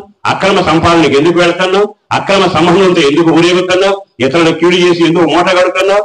అడ్డంగా పరిగెత్తి అంతా నాకే దక్కాలని నువ్వు పోగు చేసుకునేది శాపమేగా. దుర్దినాలు రాకమునిపే, నీ సంపాదనని నాశనం తీసుకురాకమునిపే యేసునామాన్ని నీకు విడుదల కలుగునగాక. నీకు నోటి నిండా నవ్వు కలిగే మంచి రోజులు దేవుడు దయచేయునగాక. చెయ్యి తామే అందరూ గట్టిగా. అతను ఇంకో మాట అన్నాడు, అన్నా మీరు ప్రసంగం చేస్తుంటే ఆ మాట నచ్చింది, 2వ మాట కూడా నచ్చింది అన్నాడు. 2వ మాట నేను అప్పుడు చెప్పా, మరి జాగ్రత్తగా వినండి. మనం అంతా సీజన్లో పళ్ళు తింటాంగా, దానిమ్మ సీజను, మామిడి సీజను, సపోటా ఇలా వస్తాయి, అన్నీ తింటాం. తిన్నాక విత్తనాలు పారవేస్తాం, తుడిచేస్తారు ఆడవాళ్ళు. రోజులు దొరుకుతాయి, వానాకాలం మొదలవుతుంది, కుంభవృష్టి మొదలవుతుంది, నేల కాస్తాను తడుస్తుంది, నానిన విత్తనం పొట్ట వదిలి మొక్క పైకి వస్తుంది. ఆ పిల్లలు వచ్చి నారింజి నేరేడు ఇదిగో మామిడి అంటే తల్లి అంటారే, ఎప్పుడో తిన్నాం లేరా, ఇవన్నీ అట్టాగా వస్తాయి లేరా అని ఒక్క మాటలో కొట్టేసింది. ఆ మొక్క ఏమంటుంది తెలుసా? తిని మీరు మర్చిపోయినా నేను నిన్ను మరవలేదు. తిని మర్చిపోయారుగా, నేను మిమ్మల్ని మరవల. ఏమిటది? మనం కొన్ని పాపాలు చేసి మర్చిపోతాం, కొన్ని విత్తనాలు వేసి మర్చిపోతాం. 5 ఏళ్ల క్రితం ఏం చేసావు నీకు తెలియపోవచ్చు, మర్చిపోవచ్చు. చేసిన పాపాలను చేసి అప్పుడు సంబరంగా పాపం చేసావు, దాని పేరు విత్తనం. కీడు చేస్తే అది ఒక విత్తనం, వ్యభిచరిస్తే అది ఒక విత్తనం, మోసం చేస్తే అది ఒక విత్తనం, అక్రమ సంబంధం ఒక విత్తనం. ఇవన్నీ విత్తిన తర్వాత నువ్వు మర్చిపోయినా ఆ విత్తనం మొలకెత్తుద్దిగా. నిన్నటి దాకా నీ ఇల్లు చూసి ఎవరేమనరు.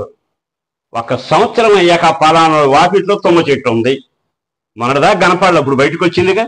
4 రోజులైనాక పెద్ద మానైతే ఊరంతా కనపడుతుందిగా. నువ్వు చేసిన పాపం నువ్వు మర్చిపోయినా ఆ పాపం నిన్ను మరవదు, ఆ పాపం నిన్ను మరవదు. నిశ్చయముగా లేచి నిలబడంటున్న మాట, మీరు మరిచినా నేను మిమ్మల్ని. ఆ తర్వాత చేసిన అక్రమాలన్నీ విత్తనాలై వాకిటి నిండా మొలిచాయి అనుకో. ఒకవేళ తుమ్మ చెట్లే నాటారనుకోండి, అక్రమే దాటారనుకో, అన్యాయ సంపాదన విచ్చారనుకో, అవన్నీ ఎదిగినాక ముళ్ళ కంపయ్యాక నీ పిల్లలు ఎక్కడ ఆడుకుంటారు? అంటారు నీ పిల్లలు వేరే వాళ్ళ వాకిట్లో ఆడుకుంటారా? వేరే వాళ్ళ వాకిట్లో మునిసినయా? నువ్వు చేసిన నీ వాకిట్లోనే ఉందగా. నీ పిల్లలకు ముళ్ళ కంప నాడుతావా?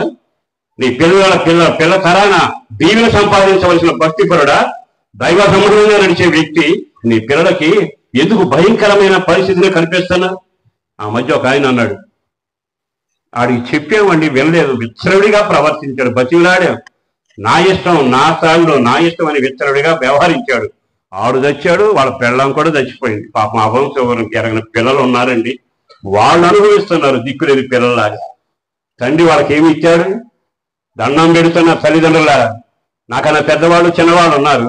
నీవు నీ పిల్లలకు దీవెన సంపాదించు, నీ పిల్లలకు ఆస్తి సంపాదించు, నీ పిల్లలకు భక్తి సంపాదించు, నీ పిల్లలకు ప్రార్థన సంపాదించు, దేవుని కృపను సంపాదించు. నీ అక్రమం నీ విచ్చలవిడి తనం ద్వారా నీవు శకదాన్ని మూటగట్టి విత్తనం వేస్తే ఆ తర్వాత మొక్కై మానేయక నీ పిల్లల తరాన శాపానికి నువ్వు కాదా కారణం? దుర్దినాలు రాకమునిపే నువ్వు సరి చేయబడుదువు గాక. ఏమి సంపాదిస్తున్నావు? నీవు ఈ రాత్రి మాటలు విన్న సహోదరాయా, వాళ్ళు తారుమారు సంపాదించారు, పేరు సంపాదిద్దాం అంటే చల్లా చెదిరై మాట కలవకుండా అయిపోయారు. లోకమంతా సంపాదించుకుందాం అనుకున్నాడు ధనవంతుడు, పింగానికి పిల్ల పుట్టింది కానీ వెండి తెచ్చిందిగా. లోకమంతా సంపాదించుకున్నాను, నీ ఆత్మ నరకానికి వెళితే దారుణమేగా. నీ వ్యక్తిగత జీవితంలో స్థితిదాన్ని ఎందుకు సంపాదిస్తున్నావు? దేవుడు వద్దని అక్రమాన్ని ఎందుకు సంపాదిస్తున్నావు?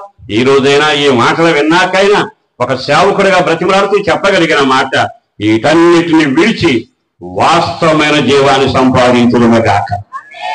ఆమేన్. ఇప్పుడు మూల వాక్యం చదువు. వాస్తవమైన జీవం సంపాదించుడు. ఆ వాక్యం చదువుదాం. వాస్తవమైన జీవం సంపాదించు నిమిత్తము. కారండి, అందరూ తలపైకెత్తండి. ఇప్పుడు ఏం సంపాదించాలి? వాస్తవమైన జీవం అంటే నికరమైన జీవం, నిత్యము ఉండే జీవం. మనమంతా సంపాదించిందంతా వదిలిళ్ళాలి, అనుభవించి వెళ్ళాలి. కానీ వాస్తవమైన జీవం ఎక్కడుంది? మనమందరం జీవంతోనే ఉన్నాం, కానీ ఈ జీవం కొంతకాలం అయినాక మన్నైపోతుందిగా. అంటే దేహం వదిలివేసిన తర్వాత కనపడకుండా అయిపోతుందిగా. నేను చెప్పగలిగింది ఏమిటో తెలుసా? వాస్తవమైన జీవం చిరంజీవిగా నేను బ్రతికేటుగా చేస్తుంది. నిత్య జీవి అనే ఒక పేరు నీకు ఉంటుంది. అందుకే ఆయన ఏమన్నాడు తెలుసా? చనిపోయింది నేనే, పాతిపెట్టబడింది నేనే, మరణాన్ని గెలిచి తిరిగి లేచింది నేనే, నేను జీవమును మార్గమును సత్యమై ఉన్నాను. చెప్పడబడదామా దేవునికి ఒకసారి? దేవునికి ఏమి హోపరుగునగాక. ఏసే జీవం, ఏసే మార్గం, ఏసే సత్యం, ఏసే సర్వస్వం. ఆయన జీవాధిపతి, మరణాన్ని గెలిచి లేచిన వాడు. మరి ఈ రోజున నీ జీవితంలో వీటన్నిటిని సంపాదించావు. జీవాన్ని సంపాదించావా? వీటన్నిటిని సంపాదించావు. నిత్యత్వాన్ని సంపాదించావా? వీటన్నిటిని సంపాదించి బాధలో నష్టమో కష్టమో ఏదో చేశావు. కానీ ఆత్మ విషయంలో నిత్య జీవాన్ని సంపాదించకపోతే పాపములలో జీతము మరణం, అగ్ని ఆరదు, పురుగు చావదు. మరి ఈ మాటలు విన్నాక ఒక క్షణం ఆగి మీరు ఆలోచించండి. మన వ్యక్తిగత జీవితంలో మనం సంపాదించవలసిన నిత్య జీవాన్ని సంపాదించకపోతే, మీకు ఒక్క మాట చెబుతానండి. ఆ రోజు 2 భక్తులు ప్రార్థన చేయడానికి మందిరానికి వెళ్ళారు. అపొస్తలుల కార్యం 3వ అధ్యాయంలో ఆ శృంగారం అనే దేవాలయం దగ్గరకు వెళితే ప్రార్థనా సమయాన ప్రార్థనకు వెళుతూ ఉండగా 2 అక్కడున్న బెచ్చగాళ్ళు ఒక అతను అన్నాడు కదా, అయ్యా నాకు ఏదైనా సాయం చేయండి అని ఆ 2 భక్తుల్ని అడిగారు. ఆ 2 అతగాన్ని చూసి అన్నమాట ఏమిటి తెలుసా? వెండి బంగారం మా దగ్గర లేదు గాని. చదవన వాక్యాన్ని అపొస్తలుల కార్యం 3వ అధ్యాయం 2వ వాక్యమా? మా దగ్గర ఏమి లేవండి, వెండి లేదు, బంగారం లేదు, కానీ మా దగ్గర ఒక సంపాదన ఉంది. ఏంటది? మా కలిగిందే నీకు ఇస్తున్నాం అని యేసు నామమున ఉచ్చరించి ఆ కుంటివాడిని లేపి నిలబెట్టారు. ఇటు చూడండి, వాళ్ళు నోటితో చెప్పారు వెండి లేదు, మా దగ్గర బంగారం లేదు. వాళ్ళు ఎవరో పలికారు. వల వేసి వచ్చారు అంటే పంట పండినట్టే తెల్లారట మార్కెట్లో. ఎప్పుడు డబ్బుల మీద త్వరదూగుతారు. పలికారులు చూడండి వాళ్ళ పరిస్థితి. కానీ ప్రాణాలను తెగించి వేటాడతారు, సంపాదన బాగా ఉంటుంది. ఇప్పుడు ఏమంటున్నారు తెలుసా? మా దగ్గర వెండి లేదు, బంగారం లేదు, కానీ మేము సంపాదించాం. మేము సంపాదించింది ఏమిటో తెలుసా? క్రీస్తుని సంపాదించాము, నిత్య జీవాన్ని సంపాదించాం, యేసుని సంపాదించాం. ఈ రాత్రి మాటలు వింటున్న సహోదరులారా, అన్నీ సంపాదించుకుని యేసును సంపాదించుకోకపోతే, అన్నీ సంపాదించుకుని రెక్కలు సంపాదించుకోకపోతే, అన్నిటినీ సంపాదించుకుని జీవాన్ని సంపాదించుకోకపోతే నీ జీవితంలో సంపాదన నీకు అక్కడగా రాదుగా. రెక్కలు వచ్చిన పెట్టలాగా సంపాదన వెళ్ళిపోతుంది. కానీ నిత్య జీవాన్ని సంపాదిస్తే అది రెక్కలు కలిగి నిన్ను పరలోకానికి తీసుకొని వెళుతుంది. చేతులు కూడా ఒకసారి హల్లెలూయా చెప్పండి, చెప్పండి హల్లెలూయా. మరి ఈ రోజైనా ఈ మాటలు విన్నాకైనా నా యేసును బట్టి బ్రతిమలాడుతూ దండం పెట్టి చెబుతున్నాను, ఏమి సంపాదించావు? నిన్ను రెక్కలు చాపి ఎగసి తీసుకుని వెళ్ళి నిత్య జీవాన్ని సంపాదించావా?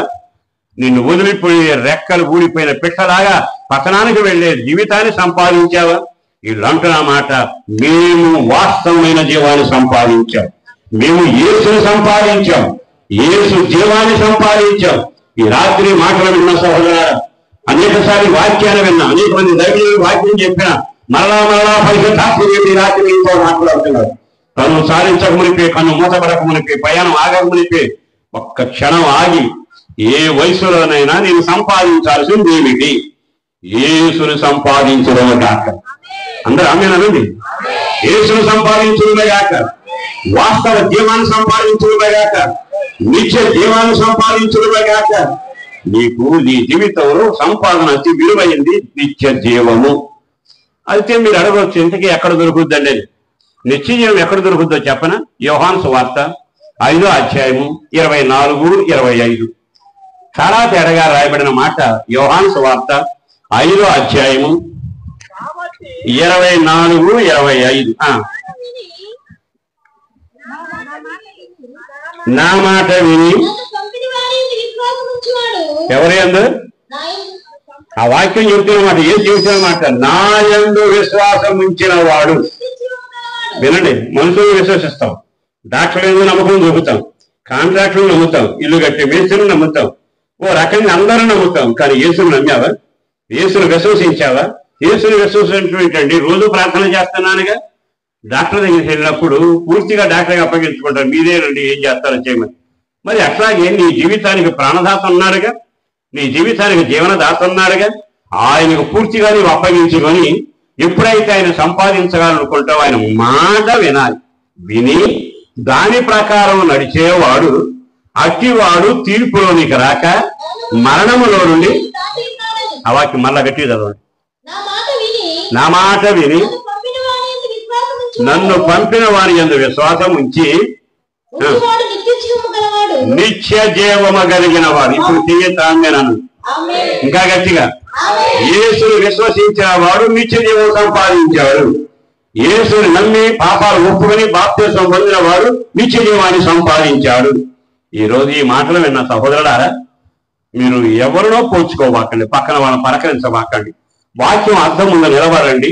నేను యేసును సంపాదించాను, నేను నిత్య జీవాన్ని సంపాదించాను చెప్పగలవా? నువ్వేం చేయక్కల, దానం చేయక్కల, గోదానం చేయక్కల, భూదానం చేయక్కల, ప్రపంచం తిరగక్కల, మెరకక్కల్లా, పల్లవాకి దిగక్కల్లా, నీట మునగక్కల్లా, అగ్ని తిరగక్కల్లా. చేయగలిగిందల్లా ఒకటి, నువ్వు యేసుని విశ్వసించి నా పాపాలను క్షమించగలిగిన వాడు అని. ఆయన రక్తమే నన్ను కడుగుతుంది, ఆయన రక్తం ద్వారా నాకు విడుదల కలుగుతుంది అని ఎప్పుడైతే నీ పాపాలని ప్రభు దగ్గర ఒప్పుకొని నీ కొరకు కాచిన రక్తం ద్వారా కడగబడతావో మీరు నిత్య జీవము కలిగిన వాడు. చేతులతో హల్లెలూయా చెబుదామా? చెప్పండి హల్లెలూయా. ఇప్పుడు మీరు వెళ్ళిపోకముని ఆలోచించండి, నేను నిత్య జీవాన్ని సంపాదించాను, వెండిని సంపాదించానా, ఆకాను సంపాదించిన బంగారాన్ని సంపాదించానా, ధనవంతులు సంపాదించిన అచ్చిరాని ఆస్తిని సంపాదించానా, ప్రియులను సంపాదించి బతుకు తారుమారైన బావిలు గోపురాన్ని సంపాదించానా, వాస్తవ జీవాన్ని సంపాదించాను. ఈ సభలు నీ కొరకే ఏర్పాటు చేయబడి పరపతి కోసమో 10 మంది గుర్తింపు కోసం కాదు, నీవు నిత్య జీవాన్ని సంపాదించాలి. నరకం నుంచి నీ ఆత్మ కాపాడబడాలి, మోక్షపురంలో నువ్వు ప్రవేశించగలగాలి. ఆ నిత్య జీవము యేసులో సాధ్యము. యేసే జీవాధిపతి మరణ విజేత ఆయనే. నా మాటలు విని వాటి చొప్పున చేయవాడు మరణములో నుండి దాటి జీవములోనికి వెళతాడు, తీర్పును దాటి కూడా వెళతాడు. ఈ మాట విన్నాకైనా మరి యేసును సంపాదించే సంపాదన ఇంత దగ్గరగా ఉండగా, యేసును సంపాదిస్తాయన మాట విని పాపాన్ని మానుకుంటే జీవం కలుగుతూ ఉండగా, ఈ సంపాదన నువ్వెందుకు సంపాదించట్లా? ఈ నిత్య జీవాన్ని నువ్వెందుకు సంపాదించట్లా? దరిద్రుడు సంపాదించాడండి.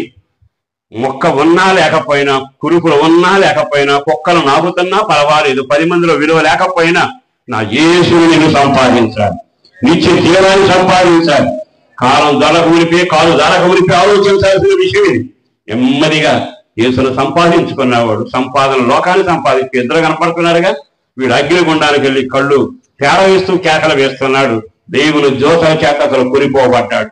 నీ వ్యక్తిగత జీవితంలో ఈ రాత్రి చదువుకున్న వాడిగా, తెలివి గలవాడిగా, ప్రపంచమంతా నా గుప్పిట్లో ఉందని చెలతో ఆటలాడుతున్న వాడిగా ఒక్క క్షణం జీవాన్ని సంపాదించావా? జీవం సంపాదించడం కష్టమేమి కాదుగా. పాపాలు మానుకుని యేసు రక్తం దగ్గరకు రావడం.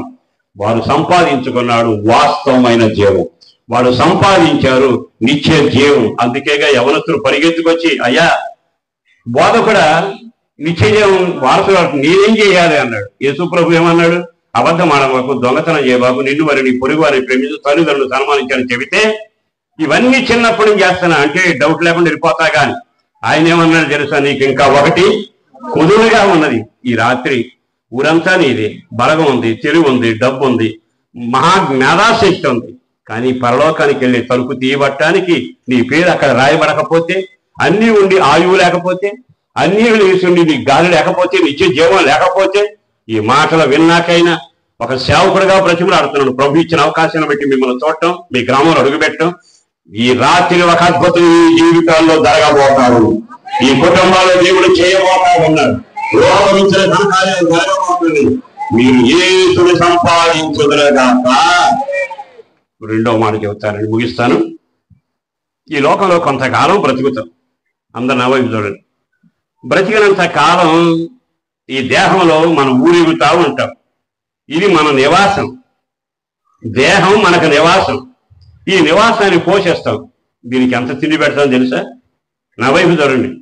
దీనికి ఉండే గొప్ప లక్షణం ఏంటి తెలుసా? నేను పలావు పెట్టారా, తెల్లారి నాకు పలకరిస్తే ఏమంటే తెలుసా? పెట్టారు అంట అంటే అయిపోయినట్టే కాదు. తిండి పెట్టారు, తృప్తి ఉండదు. ఈ దేహంకు ఉండే లక్షణం ఏంటో తెలుసా? ఎంతన్నా పెట్టు, ఇప్పుడు తిన్నది లెక్కన వేస్తే ఎన్ని టన్నులు తిన్నాం కానీ తృప్తి కలగల. ఎంత గాలి పీల్చాం, ఇప్పుడు పన్ను కట్టామా? ఎంతగా వర్షాన్ని పొందాం, దానికి బిల్లు కట్టామా? దేవుడిచ్చే తినటానికి సరిపోతున్నాము. తిని తిని అదే మాట్లాడు తెలుసా? పండిందిలే పంట, కొన్నాళ్లే కొత్త చీర, అదే రంగు చీర అంటే చీరకు తృప్తి లేదు, కరానికి తృప్తి లేదు, కంఠానికి తృప్తి లేదు, గానానికి తృప్తి లేదు, పైనానికి తృప్తి లేదు, నీవు కట్టుకున్న ఇంటికి తృప్తి లేదు, నువ్వు పడుకునే పరుపుకు కూడా నీకు తృప్తి లేదు. ఇక నీ బతికేమిటి, నా బతికేమిటి? అరిచేవాడు గొప్పవాడు కాదు, మీరెంతో నేనంతే, నేనెంతో మీరంతే. కానీ జీవితంలో తృప్తి కలిగి ఉన్నామా? శరీరానికి పేరేమిటాయి అంటే తృప్తి లేనిది. అందరూ చెప్పండి. మరొకసారి శరీరం గురించి చెప్పనా? దీంట్లో విచిత్రమైన కార్యాలు జరుగుతాయి. దీంట్లో సణుగుడు ఉంటుంది. ఎప్పుడు చూసినా సణుగుతానే ఉంటాం, ఎప్పుడు చూసినా గురుగుతానే ఉంటాం, ఎప్పుడు చూసినా వాడు తిడతానే ఉంటాం. నేను ఎవరిని ఎప్పుడు తిట్టలేదని వాడు చేయొద్దండి. ఏంటి నా తిరిగి అర్థం కాలేదా? నేను ఎప్పుడు ఎవరిని తిట్టలేదని వాడు చేయొస్తాడు. మీ వల్ల కాదు. ఈ రోజు అందరు నన్ను గయ్యాడు అంటున్నారు, తిట్టకూడదు అనుకుంటారు, కానీ ఆ రోజే 16 మందిని తిడతారు. కారణం ఏంటంటే మన బలహీనత. నేను ఎందుకు చెబుతున్నానంటే దీంట్లో సణుగుడు ఉంది. సణుగుడు అంటే దేవుడు ఈరోజు నాకు పెన్ను ఇచ్చాడు, వందనాలు ప్రభా, నాకు చక్కని భర్తను ఇచ్చావు, వందనాలయ్యా, చక్కని పిల్లలు ఇచ్చావు, వందనాలయ్యా అంటే అది దేవుడు ఏర్పాటు చేసిన కొట్టము. కానీ మనవాళ్ళు ఏమిటో తెలుసా? నిన్ను చేసుకోవడమే దిక్కుమంటాను. అదేంటది? ఎంతమంది 3 పిల్లలు పుట్టిన డైలాగ్ ఇది. విచిత్రమైన మనుషులు కనపడతారండి. అంటే అర్థం ఏంటి? భర్త వల్ల తృప్తి లేదు. వాడు కష్టపడి తెచ్చి చేరిచ్చాడు అనుకోండి, పోయిన సంవత్సరం ఇదే రంగు, ఇప్పుడు ఇదే, ఆ పక్కింటి డాబా చూడు మన బతికెట్టాగా ఉంది. అంటే తృప్తి లేక సణుగుడు. సణుగుడు ఉన్న చోట శాపం ఉంటుంది. జాగ్రత్త. ఈ శరీరం ఎట్లా ఉంటదంటే, ఒకటి బాగా మెరుస్తా ఉంటది, తాటేకిళ్ళలాగా కుప్ప కురుతా ఉంటది. తాటేకిళ్ళు ఉండేది వరకు మీకు తెలుసో తెలియదు, కానీ చెదబట్టక మనం కట్టిన రోజు చల్లగా ఉండేది, కొన్నాళ్ళ ఎగప్పుడు రాలుతా ఉంటది. పుట్టినప్పుడు అందంగా ఉంటాం, మెరుస్తూ ఉంటాం, పాలబొగలతో ఊరేగుతుంటాం, చచ్చేటప్పుడు అస్థి పంజరం అవుతాం. కారణం ఏంటంటే ఇదంతా సెలబెట్టిన గూడు, ఇది మూలుగుల సెంటరు. ఒక రకంగా అవిధేయత ఇక్కడ ఉంది. కానీ ఒక రోజున ప్రభు ఏమంటున్నాడు తెలుసా? ఈ దేహము శిథిలమైపోతుంది, ఈ దేహం వదిలి వెళతాం, ఈ దేహాన్ని వదిలేశాక మట్టిగా తీసుకుని వెళ్ళి కలిపేస్తున్నాడు. మరి నీ నివాసం ఎక్కడ? దేహం పోయిందిగా, దేహాన్ని అప్పగించి వదిలేసావుగా. పాత చొక్కా వదిలేసినట్టు దేహాన్ని వదిలేస్తే నువ్వు ఎక్కడికి వెళతావు? బైబిల్లో 2వ మాట రాయబడింది. ఫిలిప్పీ పత్రిక 3వ అధ్యాయం ఆఖరి వాక్యాన్ని జాగ్రత్తగా చదువుతారు. ఆ వాక్యం చదవండి. ఒక మాటతో నేను ముగిస్తాను, జాగ్రత్తగా ఆ వాక్యాన్ని చదువుదాం. అక్కడ రాయబడిన చక్కని మాట ఏమిటంటే చాలా తేటగా 21 ఫిలిప్పీ 3:21 సమస్తము లోబర్చగలదారని శక్తిని బట్టి అందరి మాట వినాలి. గట్టి చదువు. మన శరీరం పేరేంటి? మన శరీరం పేరేంటి? మూలుగుల సెంటర్. ఈ మన శరీరం పేరేమిటి? తృప్తి లేకపోవడం. ఈ శరీరం పేరేమిటో తెలుసా? ఎంతకీ సనగడం, కొనగడం, తిట్టడం, ఆయాసపట్టడం. ఈ దీన శరీరమును తన మహిమ కలిగిన శరీరముగా మార్చబోతున్నాడు. గట్టిగా చెప్పకూడదు. దేవునికి ఏ మహిమ కలుగునగాక. ఏం సంపాదించాలి? నేను చెప్పే మాట విన్నారా? భూలోకంలో సంపాదించిన వాళ్ళ లిస్టు చెప్పాను. సంఘమా, తిమోతి, మీ సంఘానికి సంపాదించాల్సిన 3 చెప్పు. 1, వాస్తవమైన జీవాన్ని సంపాదించి యేసు దేవుని రక్షకుడిగా అంగీకరించి జీవాన్ని సంపాదించి పరలోకానికి రావాలి. 2వది ఏం సంపాదించాలో తెలుసా? 70 ఏళ్ళు నీతో ఉండి సణిగి నాశనం చేసి నిన్ను కల్లోలం చేసిన ఈ దీన శరీరం మట్టి అయిపోతుంది. బతికొండగాని, అవయవాలు ఉండగాని, గుళ్ళో ఉండగాని, నడుస్తూ ఉండగాని దీనికి మహిమ శరీరాన్ని సంపాదించాలి. ఇప్పుడు గట్టిగా చప్పలు కొట్టండి. దేవునికే మహిమ కలుగునా కాక. ఏ సంపాదన? మట్టి శరీరాన్ని నుంచి ఎక్కడికి వెళ్ళాలి? మనం మహిమ శరీరానికి వెళ్ళాలి. అది సంపాదించారా? పాత అవిపోకముని 3 జతలు కొంటున్నాగా. అంటే బట్టల మీద ధ్యాస ఉంది. మరి దేహం వదిలిపోయాక దేహం లేకపోతే ఏమవుతుంది? రేపు పరలోకానికి వెళ్ళాలంటే మహిమ కలిగిన దేహం ఉండాలిగా. భూమి మీద ఉంటే ఈ శరీరం పనికొస్తుంది, రాత్రి రాజ్యంలో మహిమ కలిగిన శరీరం పనికొస్తుంది. చేతులు జోడించి చెబుతున్నాను, నువ్వు సంపాదించావుగా. 5 కోట్లు సంపాదించి తగిలిచ్చావు, మంచిదే. కానీ దేహాన్ని మారాక అక్కడ ఆత్మకు పనికొచ్చి పరలోకం అడుగుపెట్టే మహిమ దేహాన్ని సంపాదించారా? ఈ రోజైనా ఈ మాటలు విన్నాకైనా నువ్వు యేసుక్రీస్తు రక్తం ద్వారా కడగబడి ఆయన అంగీకరించి నీ పాపాలు ఒప్పుకొని వాక్యానుసారంగా సంఘంలో ఉండి సేవకులు చెప్పే మాటలు విని సేవకుల మాటల ప్రకారం వాక్యానుసారంగా నడుస్తూ ఉంటే దేవుని ఆత్మ నీలో ఉంటాడు. దేవుని ఆత్మ చేత నింపబడ్డాక ఆ ఆత్మ మీకు చేసే కార్యం ఏమిటంటే ఈ దీన శరీరాన్ని ఎలా మార్చబోతున్నాడు? మహిమ శరీరంగా. అంటే అర్థం ఏంటి?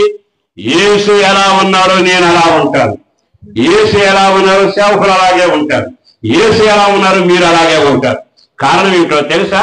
ఆయన కార్యం చేశాడు గనుక మనం బ్రతికుండగాని, అవకాశం ఉండగాని, మనం భూలోకంలో ఉండగాని మహిమ దేహమును సంపాదించుడునగాక. ఇప్పుడు నమ్మిన వాళ్ళు గట్టిగా ఆమేన్ అనుకోండి. ఏ సంపాదన? వాస్తవ జీవాన్ని సంపాదించాలి. 2వది మహిమ కలిగిన దేహాన్ని సంపాదించాలి. ఒకవేళ లేకపోతే, నువ్వు లేకపోయినా మహిమ దేహాన్ని సంపాదించకపోతే ధనవంతుడు కూడా వెళ్ళాడు. అగ్ని కాలుతూ ఉంటే, శరీరం కాలుతూ ఉంటే మనిషి చావడు నరకంలో. అది గుర్తుపెట్టుకోండి. నరకంలో మనిషి చావనే చావడు, అతడు ఇంకా బతిగా ఉంటాడు. శరీరం కాలిపోతా ఉంటే, పురుగులు పుడతా ఉంటే, అరిసే కేకలు వేస్తా ఉంటే మరలా దేహం పడుతుంది. యుగాలు కాలుతూనే ఒక్కసారి కాలు చేస్తే నరకమైన సుఖమే. కానీ అక్కడ ఉండదుగా. ఆ దౌర్భాగ్య పరిస్థితి రాకమునిపే అదిగో దిక్కుమాల బ్రతికి జీవితంలో కావలసిన మహిమ కలిగిన దేహాన్ని సంపాదించుకోకుండా ఓదారంగు బట్టలు సంపాదించాడు. ఉరికి పట్టుకు దెబ్బతిందగా. ఈ రోజు ఈ మాటలు విన్నాక కన్ను మూయక మునిపి సేవకుడిగా బ్రతిమలాడుతున్నాం. ఒకనాడు పాపి, ఒకనాడు రోగిని ప్రభు కనికరించాడు. సేవ చేయకూడదనుకున్న ఒక ఉద్యోగస్తుడు కొడుకుని, కానీ జీవితంలో దేవుని మాట వినకుండా వెళ్ళిపోతే రోగంతో పట్టుకుని 6 సార్లు ప్రభు సేవకు పిలిచి ఈ మహిమ కలిగిన సేవలో నిలబెట్టి పాపిన నన్ను ఆయన చేతిలో మనసును సేవకుడిగా నిలబెట్టి ప్రతి ప్రాంతం, ప్రతి దేశాలు తిరగడానికి అవకాశం, విదేశాలు అడుగుపెట్టడానికి కృపించాడు. కారణం ఒకటి, అదేమిటో తెలుసా? మనం బతికొండగాని ఈ మట్టి శరీరం దేవ శరీరం అయిపోయిందంటే దేవుని మహిమ కలిగిన దేహాన్ని సంపాదించుదుగాక. 3వ మాట చెప్పి ఆపుతున్నాను. అదేమిటయ్యా అంటే ఇక్కడ నివాసాలు కట్టుకున్నాగా, ఎంత ఖరీదైన నివాసాలు, ఎంత ఆనందంగా ఉంటాయో, రంగులు ఉంటాయి, పూల మొక్కలు ఉంటాయి, అరిచే కుక్కలు ఉంటాయి. ఓ రకంగా చెప్పాలి అంటే సోఫా సెట్లు ఉంటాయి. కానీ చిత్రం ఏదో రోజున ఇల్లు వదిలిపెడతాంగా, వదిలిపెట్టాం. కానీ కొంతకాలమైన రాజులు కోటలు మిగలలేదుగా, ఇల్లు నివాసాలు ఉండవుగా, పాతగిలిపోతాయిగా. అంటే ఈ నివాసం దేహంలో ఉన్నంత కాలమే, మరి వెళ్ళిపోయాక నీ నివాసం ఎక్కడ? అందుకే తండ్రి ఒక చక్కని మాట అన్నాడు, నా తండ్రి ఇంట అనేక నివాసాలు ఉన్నాయి, లేకపోతే చెప్పేవాడిని మీకు నేను స్థలం సిద్ధపరచ వెళుతున్నా. అక్కడ ఒక స్థలం ఉంది, దాని పేరు పునాదుల పట్టణం. దేవుడే దాని కాపీ వేస్తే శిల్పియు నిర్మాణకుడు ఆయనే. నీకు ఒక నివాసం ఆయన కట్టబోతా ఉన్నాడు, నీకు ఒక నివాసం అక్కడ కట్టబోతా ఉన్నాడు, నీకు ఒక నివాసం అక్కడ కట్టబోతా ఉన్నాడు. అది సంపాదించావా? వాస్తవ జీవం సంపాదించు, మహిమ దేహాన్ని సంపాదించు, బతికొండగానే పరలోకంలో నివాసం సంపాదించు. ఆమేన్. గట్టిగా చెప్పండి ఆమేన్. అంటే అక్కడ నీవు నివాసం సంపాదించాలి. అక్కడ ఉన్న మాట ఏమిటి తెలుసా? నేను మీకు స్థలమును, నా తండ్రి ఏంటి అనేక నివాసాలు ఉన్నాయి, నేను మీకు నివాసం ఇస్తానన్నాడా, స్థలం సిద్ధపరిచాను అన్నాడా? చెప్పండి. అక్కడ రాయబడిన మాట, అనేక స్థలాలు ఉన్నాయి, నా తండ్రి ఇంట నివాసాలు ఉన్నాయి, అది చెప్పాడు. తర్వాత మీకు నేను స్థలం సిద్ధపరిచాడు అంటే కట్టేది ఎవరు? చెప్పండి గారు, బాగా ఆలకించండి. స్థలం ఇచ్చారు, కానీ కట్టుకోవడానికి ఇటుకలు కావాలిగా, ఇరువు కావాలిగా, ఈ లోక కట్టడం కావాలిగా. మరి పరలోకంలో దేవుడు స్థలం సిద్ధపరిచాడు, అనేక నివాసాలతో నీకు నివాసం తీర్చిదిద్దుతాడు. కట్టడానికి సరుకు ఎక్కడి నుంచి వెళ్ళాలి. అందుకే బైబిల్ ఒక మాట రాయబడింది, మీరు సత్క్రియలు చేయండి. మీరు సత్క్రియ చేస్తే ఈ సరుకు అక్కడికి వెళుతుంది, గొప్ప నివాసం అక్కడ కట్టబడబోతారు. ప్రభువుని నమ్ముకున్నాం, 10 పైసలు కూడా ఇవ్వం, బిగబడతాం అంటే ఒక్కిటిగా అక్కడికి వెళ్ళకూడదు. ఒకరి కొరకు ప్రార్థన చేయు. వాళ్ళు అనాథలుగా ఉంటే సహాయం చేయలేం, ఇల్లు కడితే సహాయం చేయలేం, వాళ్ళు కాలిపోతే సహాయం చేయలేం, పేదలకు సహాయం చేయలేం, సత్క్రియ చేయం. బాబా పెద్ద ఇల్లు కట్టి పెట్టయ్యా, ఇక అదే పని మీద ఉంటాడు ఆయన. సరుకు ఎక్కడి నుంచి వెళ్ళదు. దండం పెట్టి చెబుతున్నా, పరలోకంలో పెద్ద ఇల్లు కావాలని చేయి పైకి ఎత్తాడు, ఏదోటి ఇస్తే చాలన్నోడు సరిపెట్టాడు. ఒక ఆయన ఎట్లా చనిపోయాక పరలోకానికి వెళ్ళాడట. అందగాడు, ఆటగాడు, పాటగాడు, ప్రసంగికుడు, రకంగా చెప్పాలని సంఘానికి అసలే ముఖ్యుడు. అతను వెళ్ళేటప్పుడు అడిగారట, ఈ నివాసాలు భలే ఉన్నాయి, ఎవరు కట్టారండి? ఇది విశ్వాసులు కట్టారండి. ఆహా, అనామక విశ్వాసులే, కానీ సంఘంలో అన్నింటిలో ముందు ఉండేవాడు. నా ఇల్లు ఎంత గొప్పకూడదని తీరా అక్కడికి వెళ్ళాడు. ఇదేనండి నీ ఇల్లు అన్నాడు.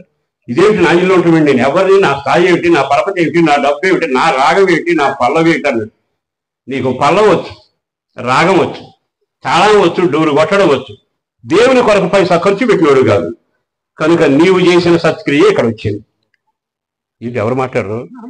బతికొండగా రాళ్ళు మనం కట్టుకున్నట్టుగా బతికొండగానే సత్క్రియలు చేయగలగాక, సత్క్రియలు చేయగలగాక. దేవుని అత్తరుడు పగలగొట్టింది చిన్న సీస 300 దేనాలు మహిమ అక్కడ కనబడబోతాడు. 5 రోజులు దేవుని చేతిలో పెట్టాడు, అద్భుతం జరగబోతుంది. 1000 మంది ఎక్కడ తిన్నారు, ప్రపంచం అంతా సువార్త చెప్పబడుతుంది. రేపు అక్కడ అతను చూసినప్పుడు పరిస్థితి ఎలా ఉంటుంది? ఈ రోజు నా దండం పెట్టి చెబుతున్నా, ఆ నివాసం నీ చేత కట్టబడలేగాక. దేవుడు నీ శిల్పి నిర్మాణకుడు అయి ఉన్నాడు. ప్రతిరోజు సత్క్రియలు చేయుదుమగాక, ఆత్మకార్యాలు చేయుదుమగాక, ప్రభు కొరకు కష్టపడుదుమగాక, ప్రభు కొరకు ప్రయాసపడుదుమగాక, దేవుని కొరకు విచ్చుదుమగాక, దేవుని పరిచయం కొరకు చేతులు చాపుదుమగాక. అనాథలు ఉన్నారు, దిక్కులేని వాడు ఉన్నారు, రకరకాల మనుషులు ఉన్నారు.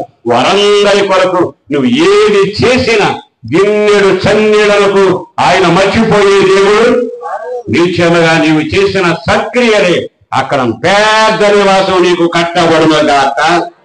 ప్రభు అంత నివాసం వదిలేనాయన, నేను ఎవరికి పిల్లి కొడుకు బిచ్చం పెట్టను, అట్లాగే బిగబట్టుకుని ఉంటాను, నాకే అనుకుంటూ ధనవంతులాగా వదిలేసి వెళ్తాను, వాళ్ళు పంచుకు దండుకు వస్తుంటారు, అక్కడ దిక్కుమారుడికి వస్తాను అనబాకండి. ఈ రోజున దండం పెట్టి చెబుతున్నా, మీరు నివాసం సంపాదించాలి, మీరు దేహాన్ని సంపాదించాలి, మీరు వాస్తవ జీవాన్ని సంపాదించాలి. మీరు మాటలు వింటుండగా మీరు ఇప్పుడు ఇక్కడి నుంచి వెళ్తారు కదా, ఏం సంపాదించారు? ముందు కొంతమంది సంపాదించిన వాళ్ళు లిస్టు చెప్పాముగా, మనం సంపాదించాల్సింది కూడా వివరంగా చెప్పాముగా. ఈ రోజైనా సంపాదన లేకుండా కళ్ళు మూసే క్రైస్తవుడే గాక నేను యేసును సంపాదించాలి, వాస్తవ జీవాన్ని సంపాదించాలి, నా మహిమ కలిగిన దేహాన్ని సంపాదించాలి, నిత్య నివాసం నేను సంపాదించాలి అని మీరు కోరుకోగలిగితే మీరు అడుగులు వేయగలిగితే అద్భుతం జరుగుగాక. మీరు చెప్పిన వెంటనే ఒక కాయం జరగాక. మీరు దేవుని కొరకు నేను సంపాదించాలి. వాడు పేరు సంపాదించాడు, తారుమారయ్యాడు. మీరు లోకం సంపాదించాడు, పింగాణి పోయి వచ్చింది కానీ వెండిపోయింది. నా జీవితంలో నేను యేసును సంపాదిస్తాను, నిత్య జీవాన్ని సంపాదిస్తాను. ఆయనైనా సర్వస్వం. ఈ దేహం మట్టి దేహం మహిమ దేహంగా మారాలి. పరలోక పట్టణం నాకు కావాలి, అక్కడ నా నివాసం వైభవంగా యేసుతో సదాకాలం ఉండాలి అని నేను కోరుకునే వేడవే ఒక్క క్షణం మీరంతా నాకు ఈ నిత్య జీవం కావాలయ్యా, అది సంపాదిస్తాను. నా జీవితంలో మహిమదేహం కావాలయ్యా, దాన్ని సంపాదిస్తాను. నాకు నివాసం కావాలయ్యా, పరలోకంలో నేను సంపాదిస్తాను అని తీర్మానం చేయగలిగితే మీరంతా ఒక క్షణం లేచి నిలబడితే చిన్న ప్రార్థన చేద్దాం. దయచేసి అందరూ లేచి నిలబడి సంపాదన అందరూ చేతులు పైకెత్తాలి, కళ్ళు మూయండి.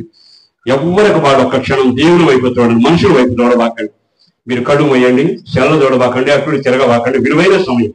అందరూ ఒక క్షణం లేచి నిలబడాలి, అందరూ లేచి నిలబడాలి, కళ్ళు మూయండి, రెండు చేతులు పైకెత్తుదాం. దేవా, నీవు నా సంపాదనయ్యా, నిత్య జీవన నా సంపాదనయ్యా, నిన్ను సంపాదించుకోవాలయ్యా, అదే నాకు అవసరమయ్యా. ఈ నివాసం కొంతకాలమేనయ్యా, నాకు అక్కడ నివాసం కావాలి. ఇక్కడ దేహం కొంతకాలమేనయ్యా, చెడబట్టే నివాసం, కానీ నాకు మహిమ కలిగిన దేహం కావాలి. నీవే నాకు కావాలయ్యా, నీవే నాకు అవసరమయ్యా, నీ కృపే నాకు కావాలి. నీ రక్తం ద్వారా నాకు రక్షణ కలగాలి.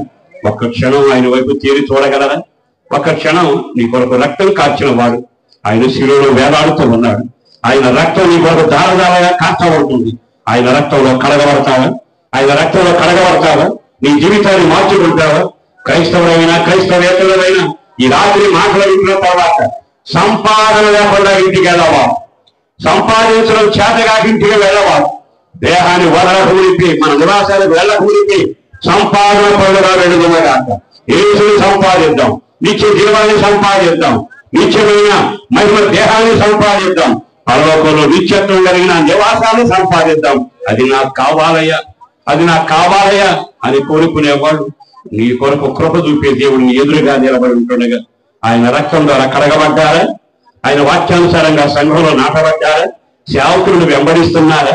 పరిచయంలో నిలబడుతున్నారా? మీ కొరకు ఒక చిన్న ప్రార్థన నేను చేస్తాను. ఒక క్షణం చేయి పైకెత్తి నాకు ఈ సంపాదన కావాలి అనుకున్న కోరు చేతులెత్తండి, ప్రార్థన చేస్తాను. పరిశుద్ధులను ప్రేమమైన ప్రభు వందనాలయ్య, అపారమైన నీ ప్రేమ కొరకు ధన్యవాదాలు, చేసిన మేలు కొరకు వందనాలు, చేయబోతున్న కార్యాల కొరకు వందనాలు. నీ మాటలు ప్రజలు విన్నారయ్యా, మహిమ మీకు కలగాలి. మమ్మల్ని మేము తగ్గించుకుంటున్నాం, నీకే మహిమ కలగాలి. నిలబడిన వారందరికీ సంపాదన పెరగాలయ్యా, సంపాదన మీద ఆశ కలగాలయ్యా. నిన్ను సంపాదించే ఒక ప్రక్రియ మొదలు కావాలయ్యా. మహిమ కలిగిన దేహాన్ని సంపాదించాలి, నిత్య నివాసాన్ని సంపాదించాలి. ఆ కార్యాన్ని ప్రారంభించండి. సేవకులు చాలా మంది ఉన్నారయ్యా, అట్టి వారితో నిలిచే కృపించారు. వాళ్ళ పరిచయం బలపరచండి, దీవికరంగా మార్చండి. ఒక గుంపు జనాంగాన్ని ఆయనపరిచే కార్యాన్ని చేయండి.